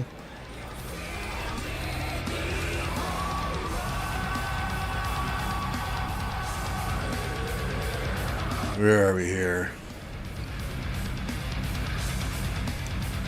Shadow Moon. She's fine. She's first place. She can get wherever she wants. Where's Sam? Oh, overall rankings. Hello. Sam needs to be below 9 above 9, but below 9.5. Sully needs to be above. Okay. So Shadow Moon, Sam, Sully. Thunder, Captain. Haza, he's got to stay right there. He can't get above 6.5. Brown Bomber's got to push ahead of him. And then, yeah, we've got Bianca. Where's Bianca? I thought I saw her in here. There she is. She needs to push some. Mad Mania needs to push some. Hubs needs to push some. Okay, the top three are the main ones. Pete, we're registering on tomorrow, I think. Tomorrow, I think, one pops up. But yeah, we are, I think we're borderline B Kingdom now. So we've got 8. We'll call it 10, 11.5, 12.5 billion power. I mean, realistically, though, we've got 71 main accounts. All the rest are farms.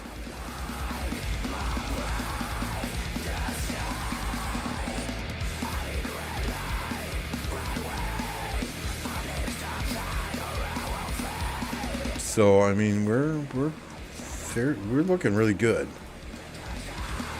I mean, in addition to our R4 team here,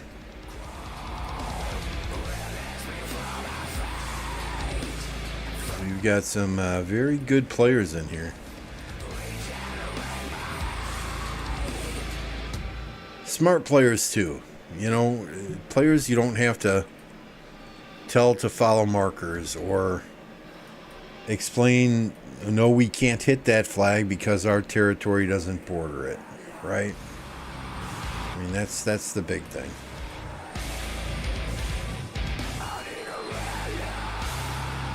Yeah, I mean, our last KVK was not overly bloody. Our last KVK we were a C seed kingdom. We came out of KVK. We were hoping to drop back to a D seed kingdom by the time that KVK was over, but we were still a C seed when we came out of that. The thing is, there are so many new kingdoms, 32 to 3,500 range, that are hitting their first season of conquests now. That is really, and they're, you know, 4 billion, 5 billion, 6 billion power. That is really altering the seedings for everyone else. You know, no longer is a 7 or 8 billion power kingdom considered a D seed. They're sliding up into the C seed range.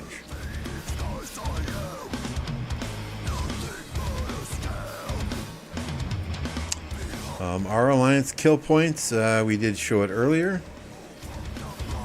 261 billion. So, and that 261 billion is more kill points than 5 of the kingdoms in the 2377, 2429 KVK.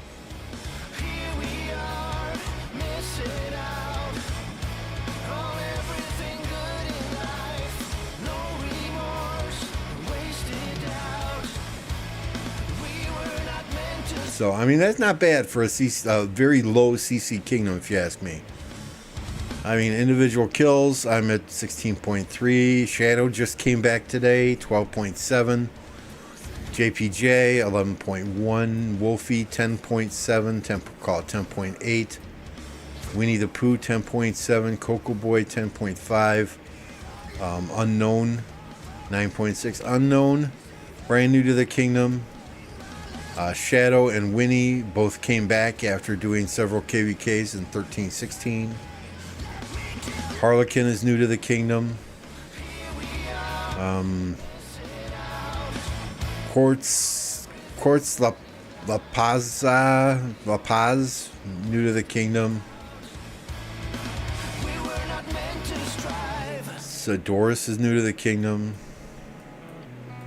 Yeah, we're looking good. We're looking good. We're looking good. I'm quite excited. Mad Mania, hats off to Mad Mania and Captain Stinkfist. They've done a fantastic job with recruiting this last off season. You know, coordinating with people, communicating with people, getting them in the door. I mean, they've already got several migrants lined up for our next off season. Along with, I think, potentially one or two groups of players that want to come here from several unnamed Super Imperium kingdoms that are currently in a very big KVK. Court slap ass. Is that what it is? Is that what it is? I thought it was some like freaking Spanish name or something.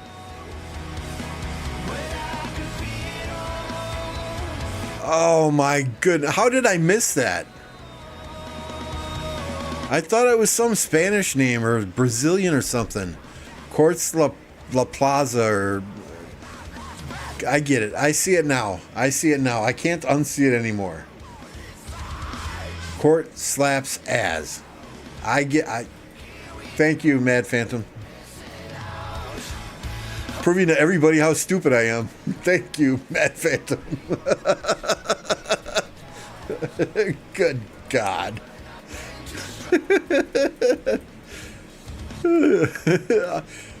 Being a dirty old man, I should have seen that right away. How the hell? Okay. Yeah. Welcome to the stream, everybody. Glad to have you here. Feel free to make fun of the host.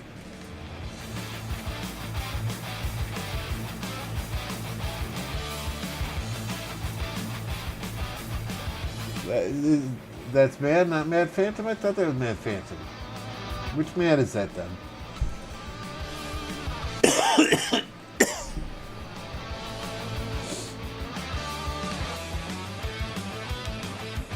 Which Mad is that then, huh?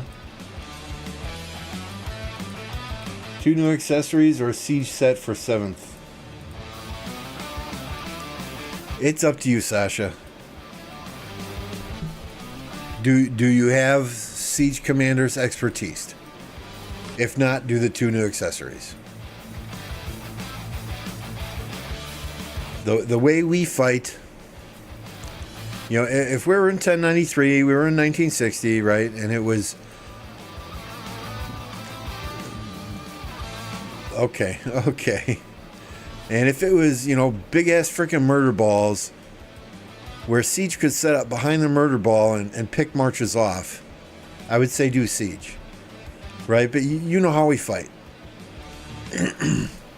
We go in and we just roll them. So for Siege to actually get set up somewhere to make it a value, the way we fight, I don't know as you would get good value from that.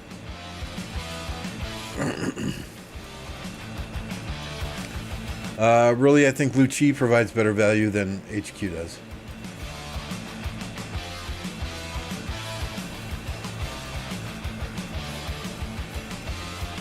So if it was me, I would work on Lucci before I would work on HQ. You know, but it's a hard question to answer too.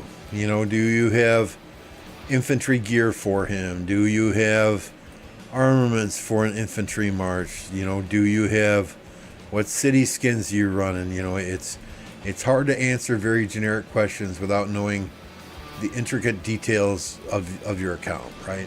So, but based on that general question, I would say Lucci.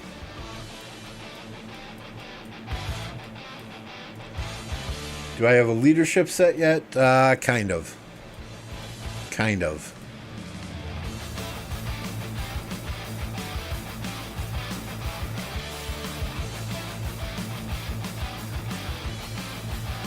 Yeah, Chinese servers using a lot of ranged. Yeah, but they're. I think the main things we see on the Chinese servers are those big murder ball fights. This is my leadership set. Right, so I have 4 pieces. I have the leadership boots and the leadership pants on my Archer March. So I already had this procced. I was using Eternal Night leadership on Ethelfled before Trajan came around, so it just makes sense to use it on Trajan. And the boots are easy to crit as well, so...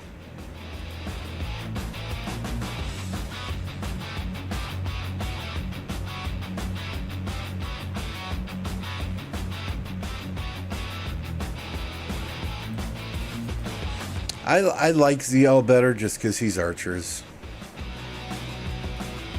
But LC is it would be hard for me. Flip a coin, Lucci or ZL. 3 sets of gold equipment for... Yeah, I mean, if you don't have the same type of equipment for infantry and you're stacked on equipment for cavalry, yeah, I mean, I run, and many people yell at me for this, but I run Nevsky Joan, HQ Belly, and XY William or XY Justinian.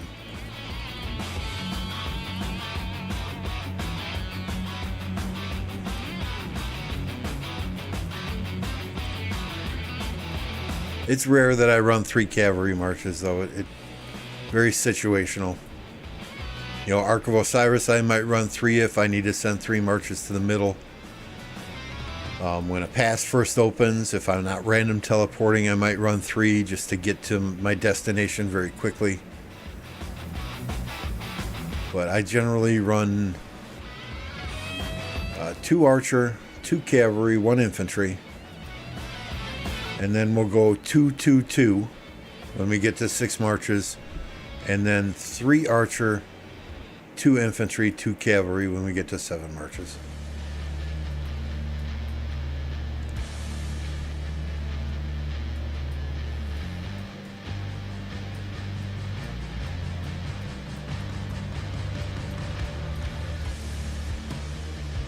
Yeah, I can't recall a bad report I've had with Lucci Alex. I really can't. But overall, last KVK, I think ZL Herman was by far my top performer. But then again, right, I mean, the gear I have on that march is top tier. The armaments I have are fantastic. And I have 2 Archer City skins, right?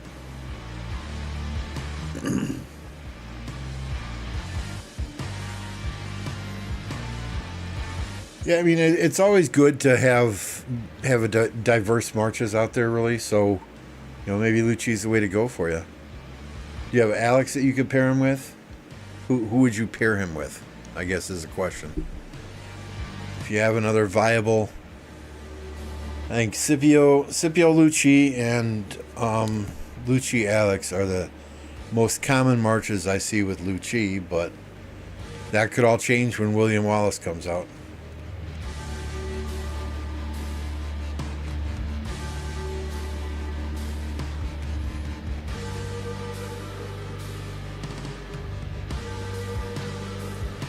And I hear some people saying Scipio William. I hear some people saying Lucci William. So I don't exactly know what the hell. I'm going to ask Carr, right? Once William Wallace comes out and people get some experience under their belt, I'll ask Carr. What marches do I run?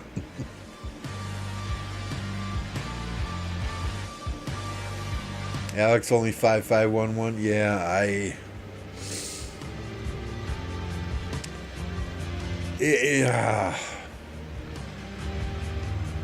Scipio and Alex as of right now. Braveheart in 2 weeks. It's, and I'm not saying this to try and toot my own horn, right? But it's hard for me to recommend marches when the commanders aren't expertise, because I don't use min-max commanders myself.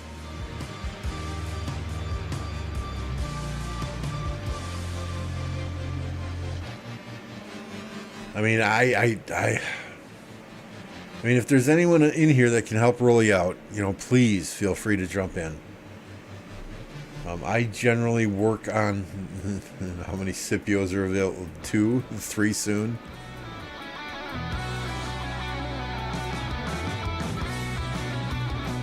Got Scipio, we got Scipio Prime, and then we'll have Scipio Junior, right?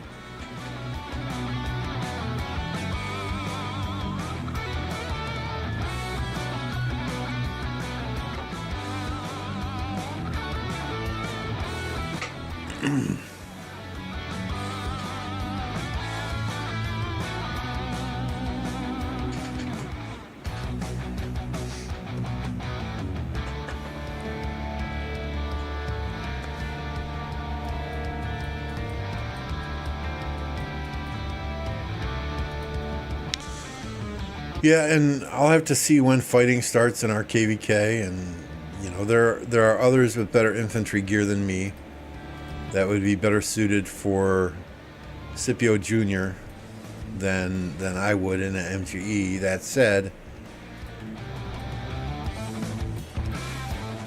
I mean, we're sitting on 1,183 goldies right now. My plan is to spin the wheel as many times as I can for William Wallace before expertising him, but you all know how impatient I get.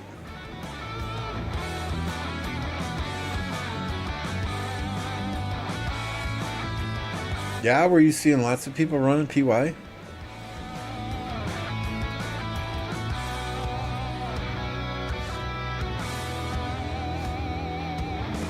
What are you going to run him with?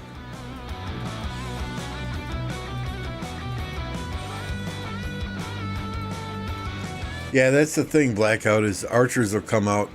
I want to make sure I have gold heads to expertise those archer commanders relatively quickly also. So I'm going to do my very best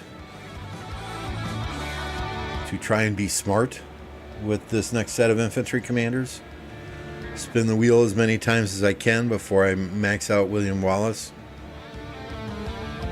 and get as many MGE spots as I can before I expertise Scipio Jr. But like I said, there's others in this kingdom with better infantry gear than me. So I've never been an infantry rally lead. So we'll see. Guan is probably going to get benched finally, right?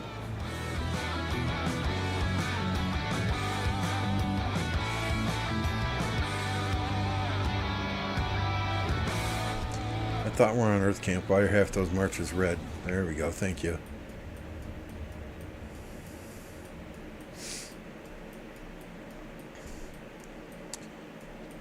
I mean, there were a lot of people that were telling me Pirius Luci is the way to go. But I don't see enough people using that combo in these big KVKs for me to think it's game-changing enough to change to it.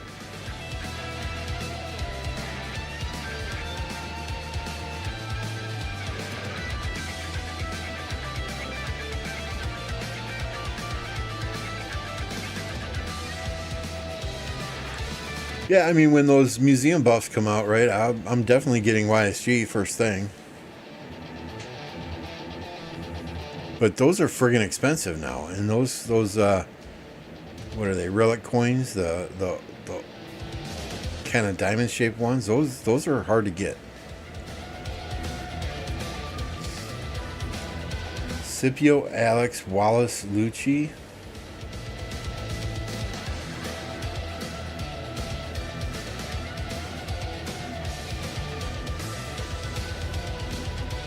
Unless you run Scipio Wallace and PY Purius Lucci.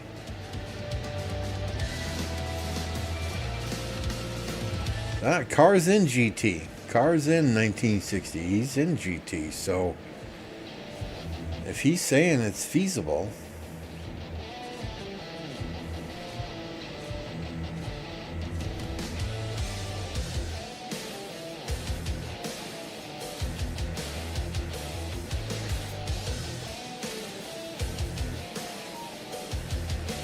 I don't use Gorgo in the open field. I know a lot of people do. A lot of people have great success with her in the open field, but I prefer to keep her in my city. That way, if I need to use her to garrison, she's always there.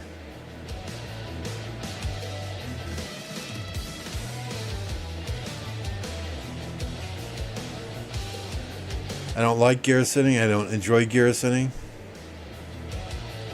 You know, when they ask for a garrison for a flag on Discord, I will shut my mouth for a good 30 seconds, see if somebody else volunteers. Just being honest here.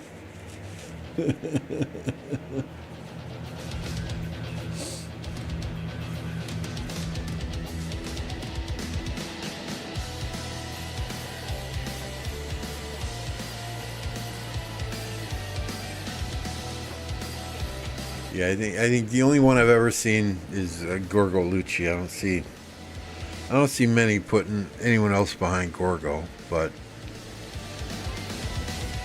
hey, Snow Goose, appreciate you.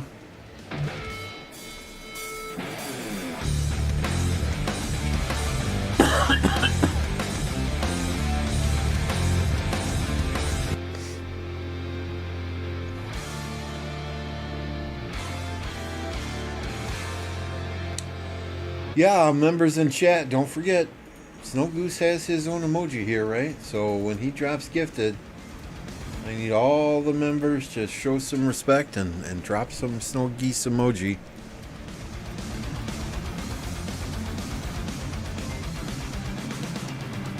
Yeah, you didn't get one, Insane Joker. I have no control over that. None whatsoever.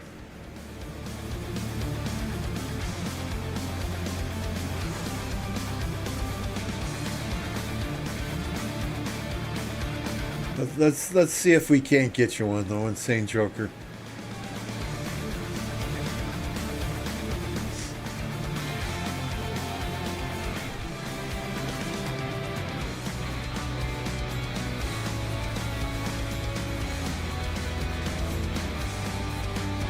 We're trying. I don't know. We tried. Can't blame the guy for trying, Joker.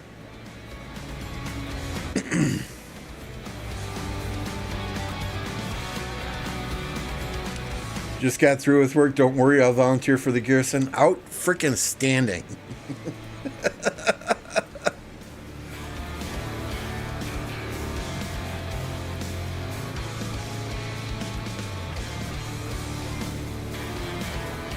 Oh, yeah.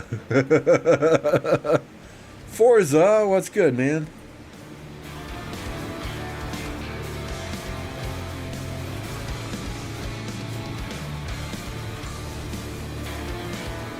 You guys don't know Forza, right? Forza has recently, maybe not so recently, started streaming on YouTube. Gonna drop a link to Forza's YouTube channel in here. He is an absolute beast in 1960. No, I'm sorry, 2049. Sorry, got confused there. You're in the same KVK. Don't Don't yell at me. Forza's an absolute beast in 2489. Be sure and go and subscribe to his channel there.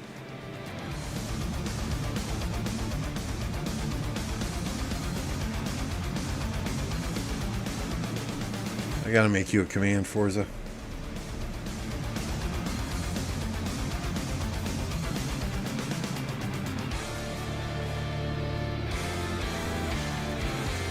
Where are we? Commands, custom.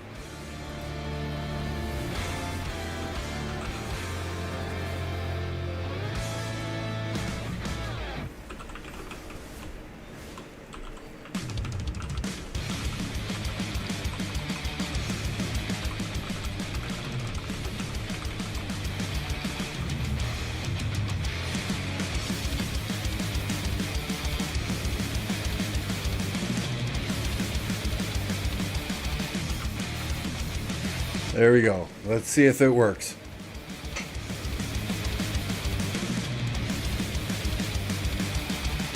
I saved it. I know I did. There we go.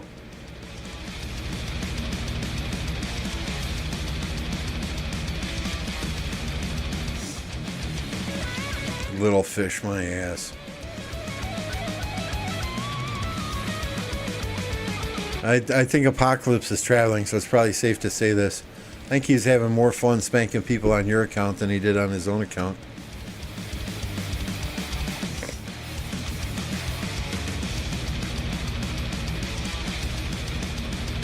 If you're already subscribed to Forza, don't click it again. Don't unsubscribe from him, right?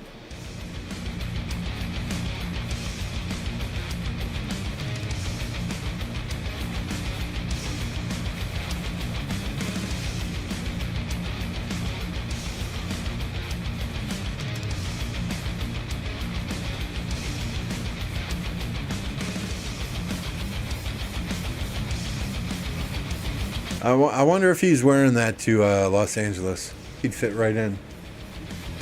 He'd fit right in.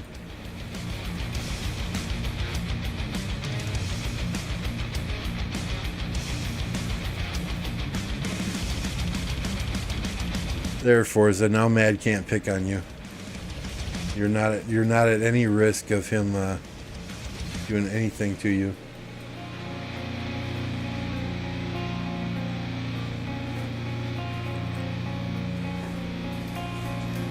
Oh, Apple's hilarious, right? He's very passionate about this game. And when people jump out of cities and city hop and cheeseburger him, oh, he gets it. I mean, he is very emotional, and he's had me in tears laughing.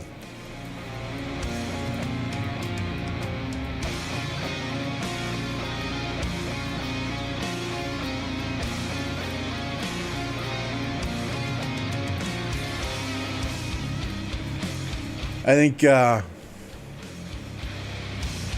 the problem playing on Forza's account for Appo was simply that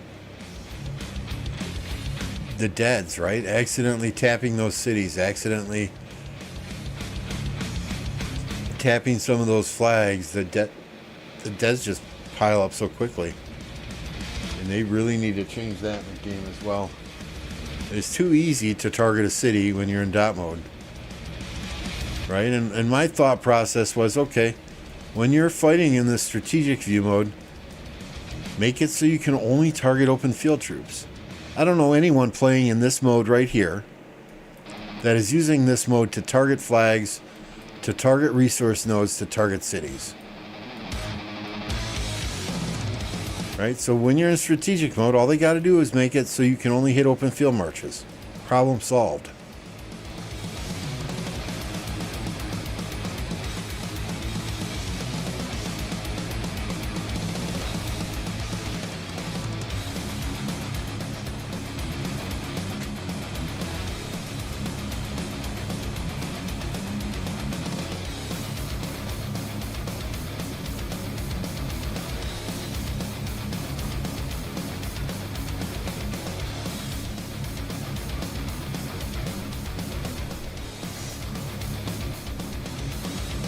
Oh, plug your ears. Here it comes.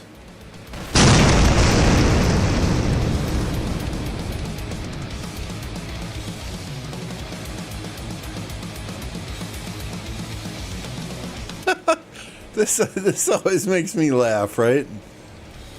Ha ha ha. Dude is saying ha ha ha. What, you burn the fort. You burn the fort. Congratulations. Look at fucking Kingsland. Congratulations. You burn the fort. Look at Kingsland, dude. Ha ha ha.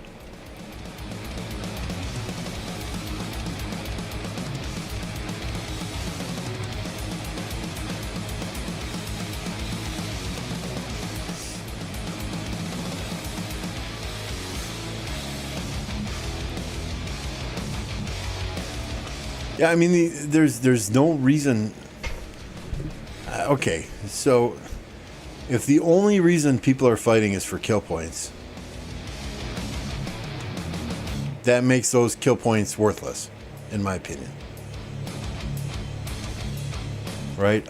I look at kill points, especially in our own kingdom, when I know how fighting is going on a daily basis. I look at kill points based on, okay, who is getting kill points when we're fighting for objectives that we need to take in order to win the KVK. Right? If you're fighting for objective, or if you're fighting long after the KVK is over, those kill points don't mean a hill of frickin' beans to me. Maybe Imperium drop. That's a good point also. I doubt it is very possible for 1093 to drop Imperium.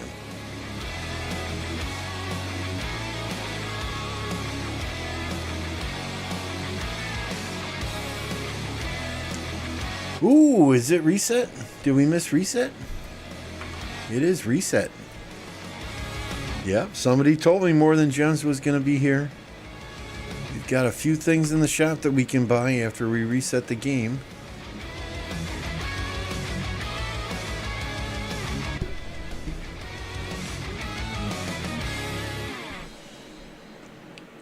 Yeah, and from what it looks like for us, they don't care about defending anywhere else except against you guys, right?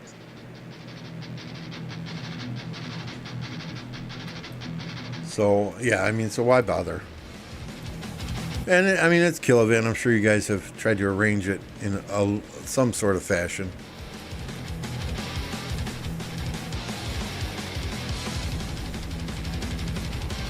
All right, let's look. Let's get our More Than Gems done.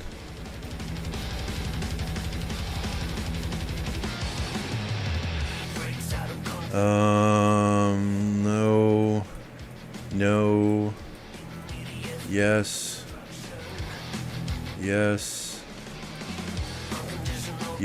How close are we?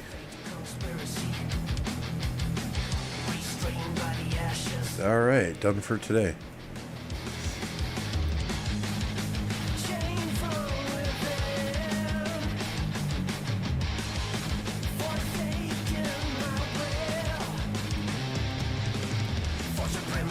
We saved some stuff this week. Yep, exactly. Just kill point chasing at this point. There's no objective.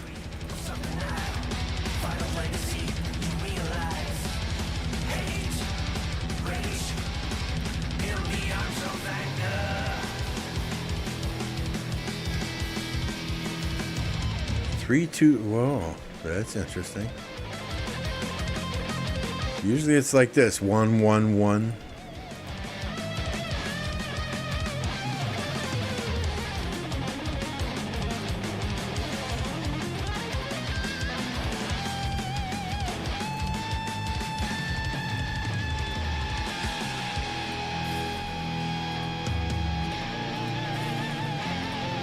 If I don't do all this stuff at reset, then it will be hanging over my head all day tomorrow. And it's very hard for me then to... I have a routine. Right? Do all this stuff at reset, let my AP build up while I sleep, and then run forts for, run 1+1 forts until I run out of AP in the morning. And then I'll probably go and play another game for several hours.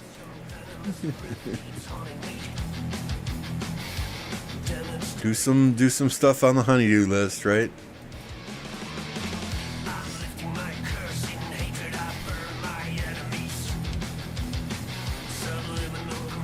This illustrates my point that I was making earlier about armaments, right? It used to be traveling, you would get resources in here. You would get random speed ups in here, right? Everything you get in here is now an armament chest. Okay, many players are at the point where they don't use blues. All these purples they don't use. Everyone wants the legendary stuff.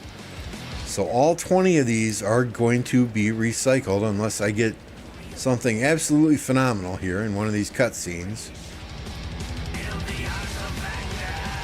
So if I'm recycling even 15 of these a day, 15 times 7 is what?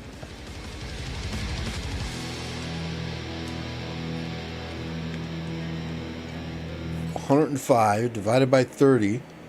I mean, you're looking at 3.5 transmutation stones every week just from doing traveling. Okay, you're also doing dispatching. You're also opening some random chests that you get here and there, right? These transmutation crystals, you should be getting anywhere from, I would say, 8 to 11 of these a week just by doing daily stuff. So these do not hold the value that they once held, which is why I am very, very adamant that they should get rid of them in this inscription shard chest. Get rid of all of them entirely and put that transmutation crystal in there. Holy crap. Thank you, Forza.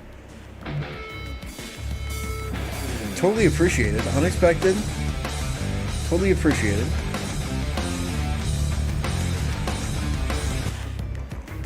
Thank you, thank you, thank you, sir. Apple was completely wrong about you. I don't know. No, I'm just kidding. He has nothing but nice things to say about you. 7 Bertrands. Gotta like that. Gifted yourself a membership. That's always a bonus, right? That's always a bonus.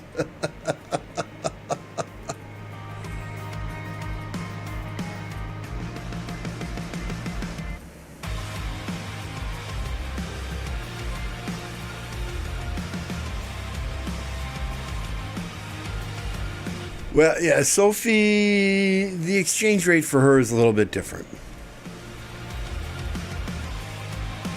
Okay, and I think that impacts how gifteds are as well. So I mean, it's the thought that counts. It's not the money that Apple's going to get from it, right? It's the thought that counts. I really wish at this point I would have made a lower tier than a $4.99 tier for memberships, simply so we could have more emojis. More members equals more emojis in chat.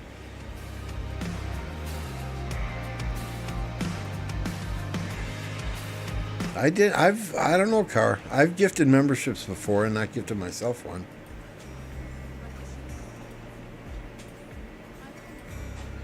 Or maybe that was on Twitch. I don't frickin' know. It all kind of runs together.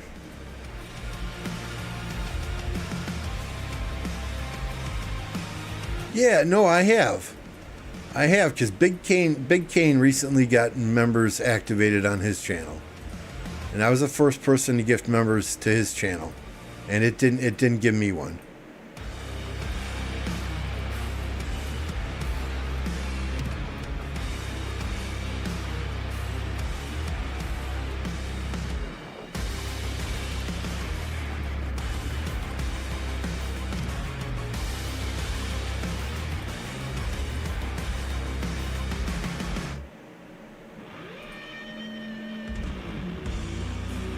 What are we doing here? Think, Lambo.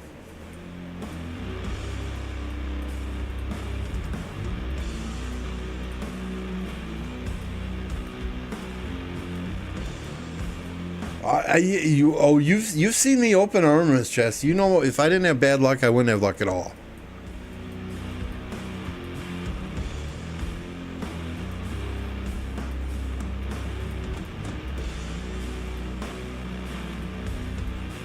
You know what I mean? For every one chest that Piltong opened to get his crazy ass infantry set up, right? I probably had to open 10 to get 2. To get 2 special inscriptions.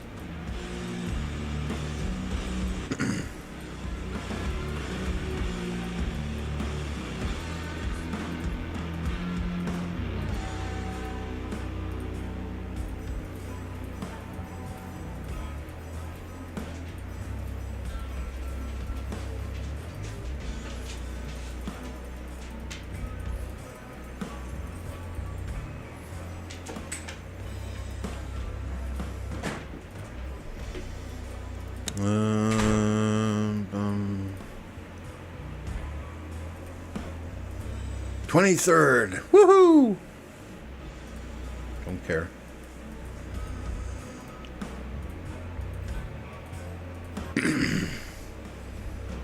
Where are you going, Insane Joker? Maxing out New World. Where are you going, dude?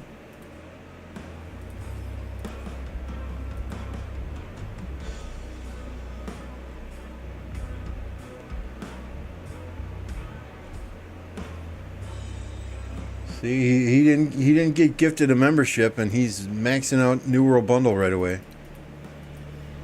What's up, Dark Siege?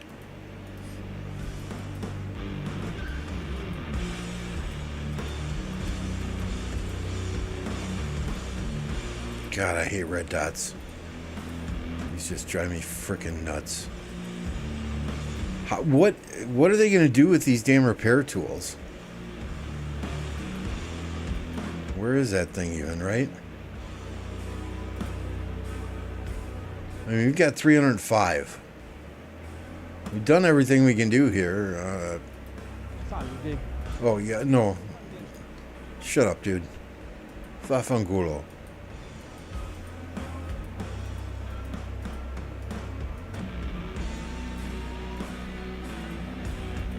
You know, I thought if you sat through that entire thing, it might give you something. So I sat through that whole thing, watched the whole thing, read all, you know, didn't get nothing. Just rally Joker, reduce passport costs, right?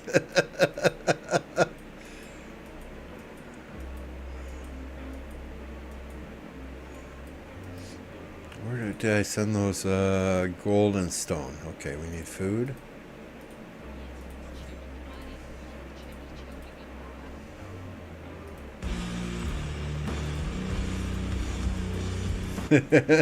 Nah, don't do that. He's still here. He's listening. He's lurking.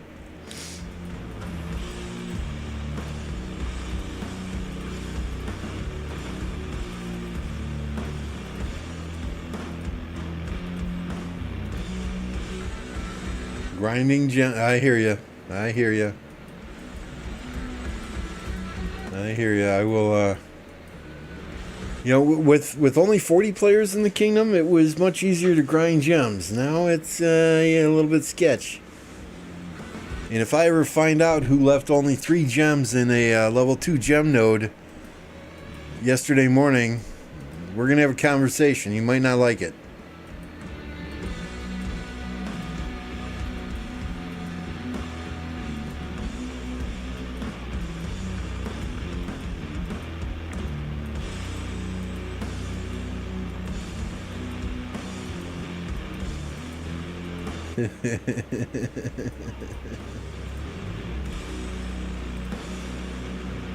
Oh, here's Mad Mania. Let's get Mad Mania in Canyon. We'll probably do this with our eyes closed.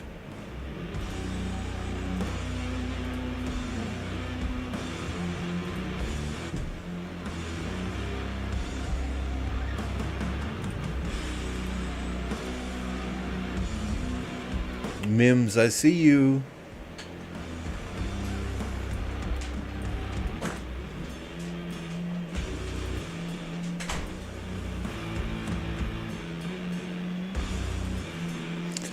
Yeah, nobody admitted to it. Nobody admitted to it, so I'm watching. I'm watching, y'all.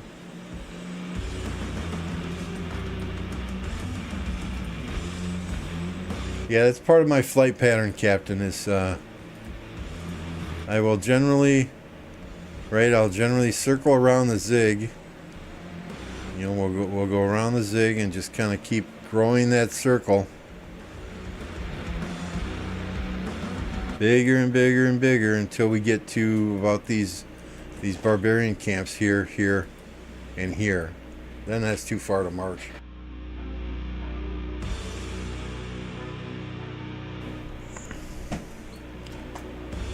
You know, I don't want to be marching 7 minutes for 20 gems. Because I don't send out a whole bunch of troops and go from gem node to gem node to gem node. I send them out, let them come home. Because oftentimes when I'm doing that gem farming, it's the middle of the day. I left the gem, swiped the card.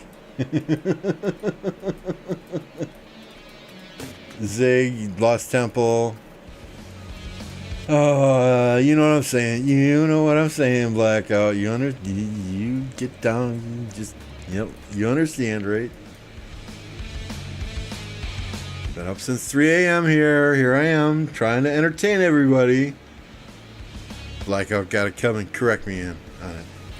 I'm just fucking with you. Yes, lost temple. Lost temple.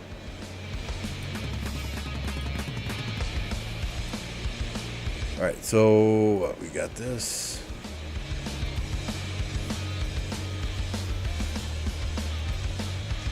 What's that? Okay, that we'll do in the morning.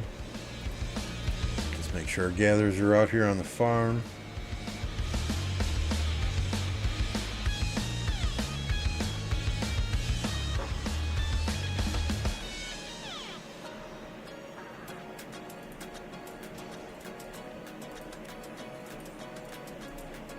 Oh, I'm not even in the gold pit. I'm glad I looked.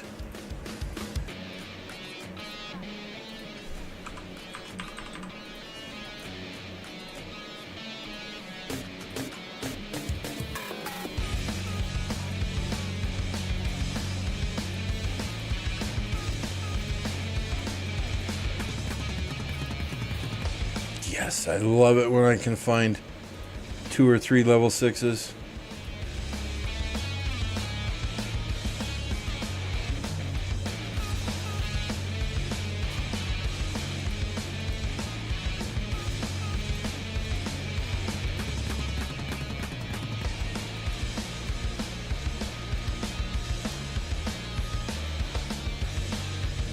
We're in prison in that KVK? 3 to 35. Wow. Yeah, there are some times when I'm working that I don't have time in those marches. If I have 15,000 T1s, they'll just march home anyway, so there's no point. You know, if I'm sitting in front of the computer watching Netflix or whatever, yeah, I'll probably do that the same.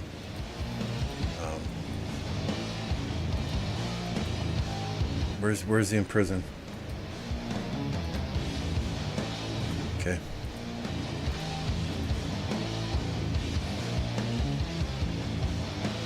Put cords and boom boom shit. Outstanding. Appreciate it, guys.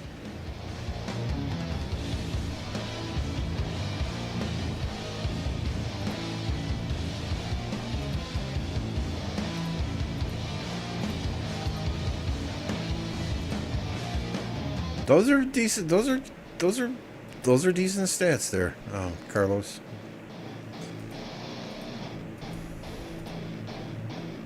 Oh my God. There we go.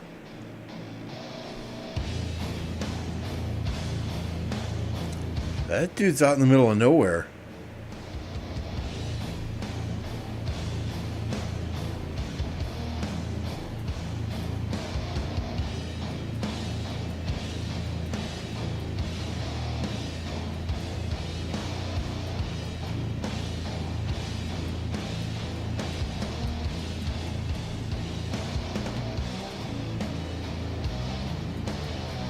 Yeah, Snow Goose, I think I was up at 3 a.m. today,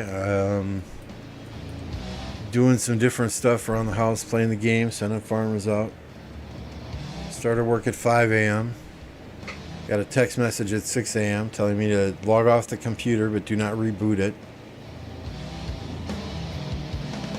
My work computer.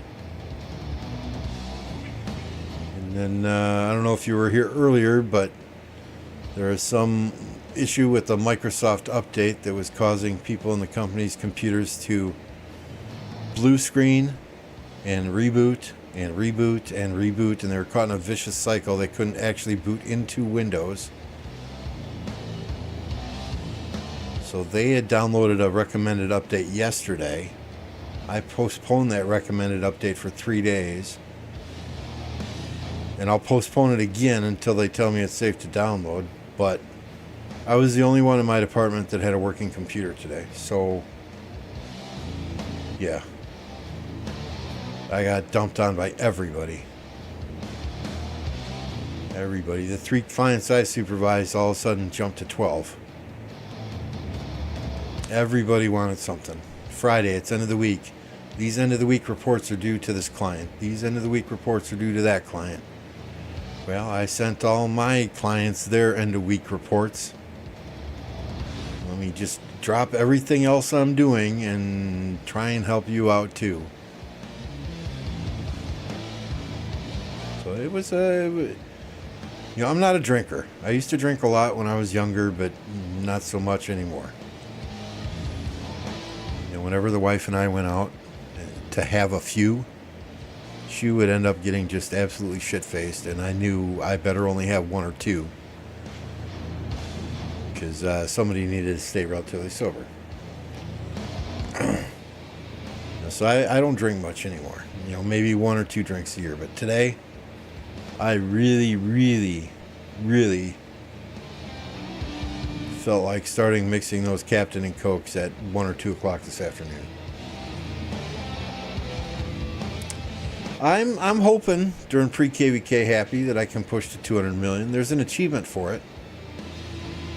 So I would like to get that achievement at least at some point here, and I think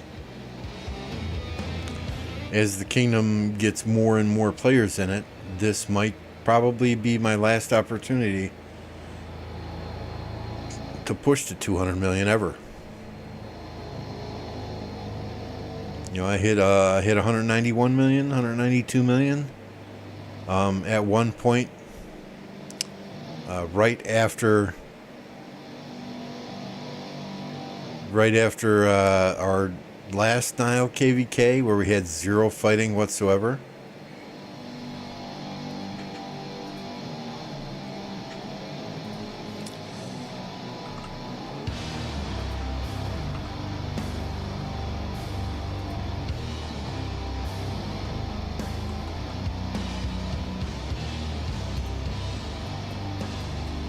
And then, if I would have realized there was an achievement, I just would have pushed the last 8 million then. So we'll see. Yeah, Brett has a good point here. Why are they not swarming it?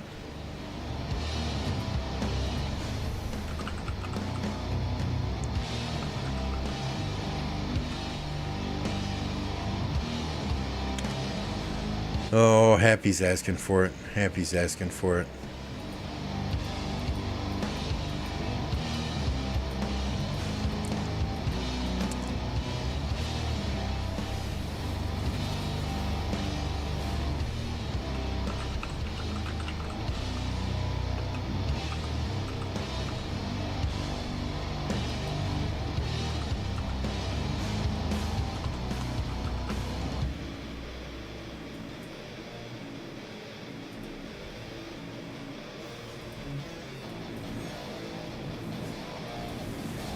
They made him king. Oh, he must be on. I cannot see where they would have passed him king if he was offline. But either way, at 68 million power, I think he's already zeroed, which is... What's up, Fabian? I always call you Fub. Is it Fabian? I hear Apple calling you Fabian. So if you could... I don't want to continue mispronouncing your name if I have been, so... Okay, thank you, Mr. Madmania.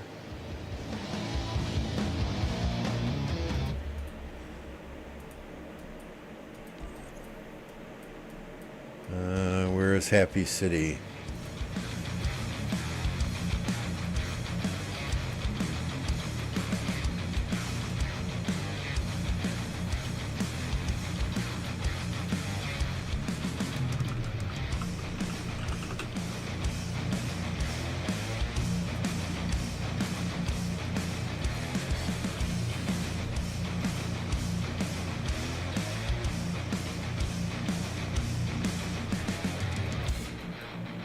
I don't know, Pineapple. It's going to be either Invictus or Tides of War.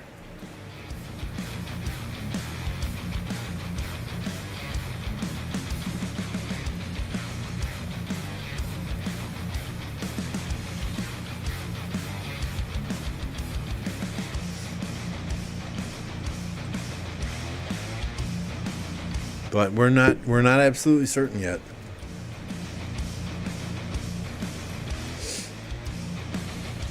And I mean, we've got players here who want to fight. We didn't get as many fights as we wanted last KVK, so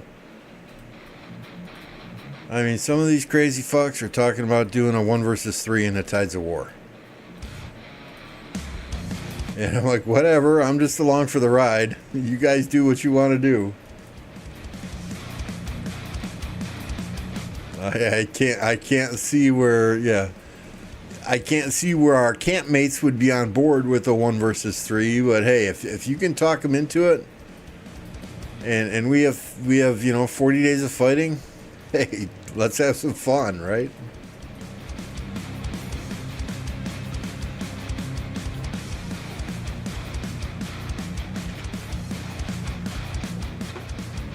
Fabian. Okay. That's funny that Jake said, because Jake always calls me Lambu.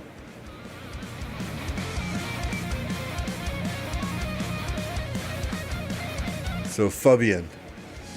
All right.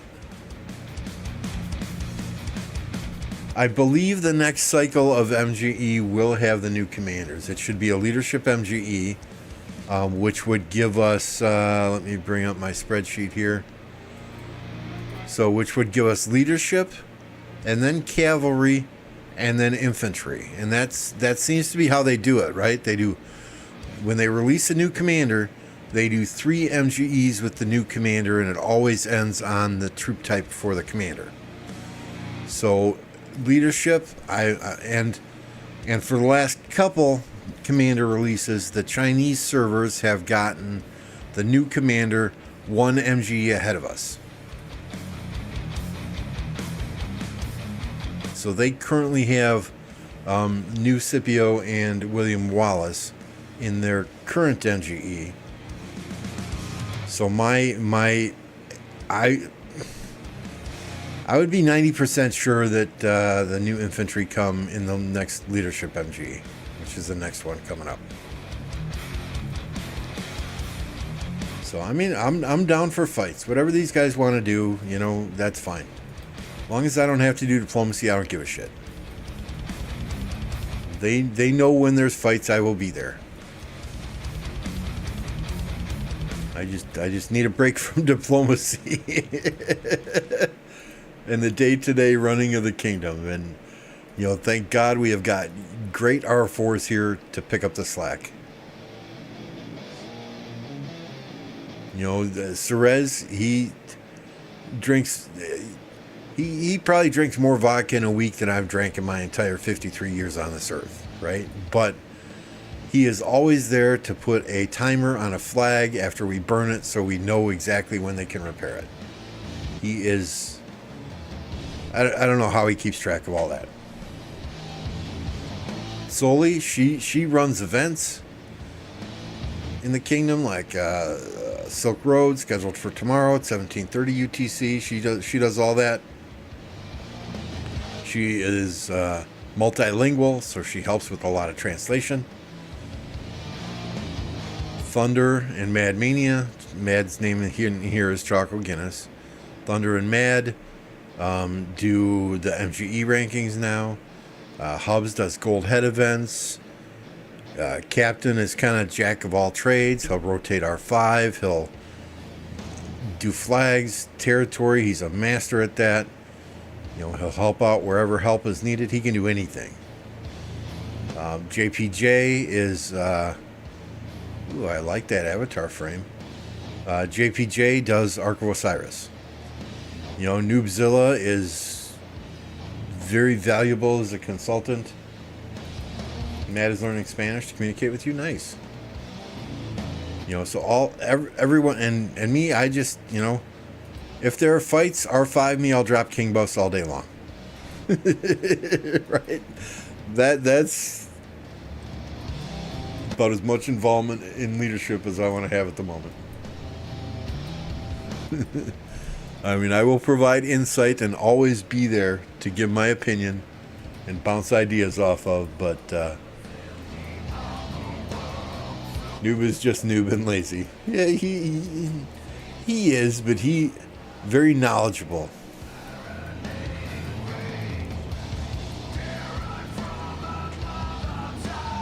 But yeah, Noob has set the world record for least number of barbarians done in a KVK.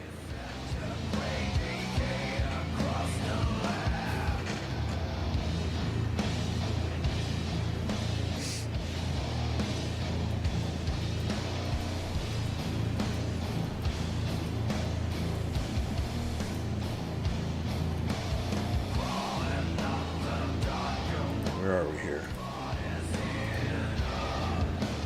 Save that. Let's see if there's anyone else out there streaming currently.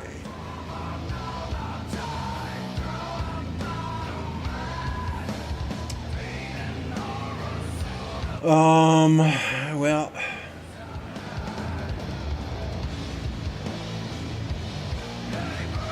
I don't know what we got out there. I see 12-inch streaming. You guys want to go to 12-inch?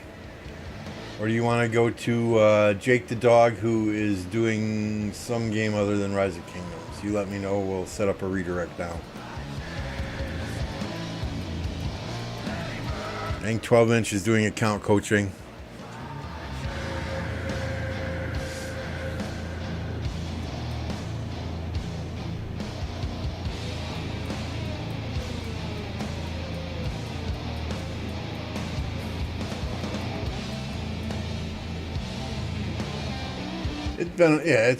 Thank you, Fabian. It's been a while since we rated Jake. So Wizard 101 is what he's playing. It might not be your cup of tea, but at least say hello. Drop the man a like when you get there. Let him know that Lambo sent you. I'm gonna call it a day, but like I said, we're gonna try and stream every single day. Appo is on vacation. To kind of. I don't bring the energy he does, by no means. Not even going to try. But to kind of supplement your Rise of Kingdoms addiction. So you have something to watch when you're playing the game, right? Appreciate each and every one of you for showing up today. The good conversation in chat. Fub, Snow Goose, thank you for the gifted memberships. As always, appreciate you guys. $4.99. We got a $4.99 dono from... Who is that from? Why is it not on my feed here?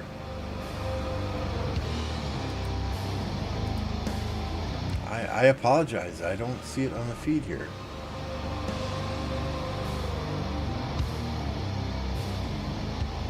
In any case, thank you all. I appreciate each and every one of you.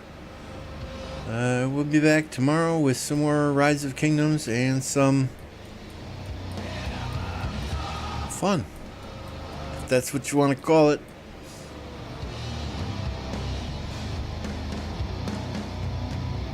We'll see you next time. Thank you.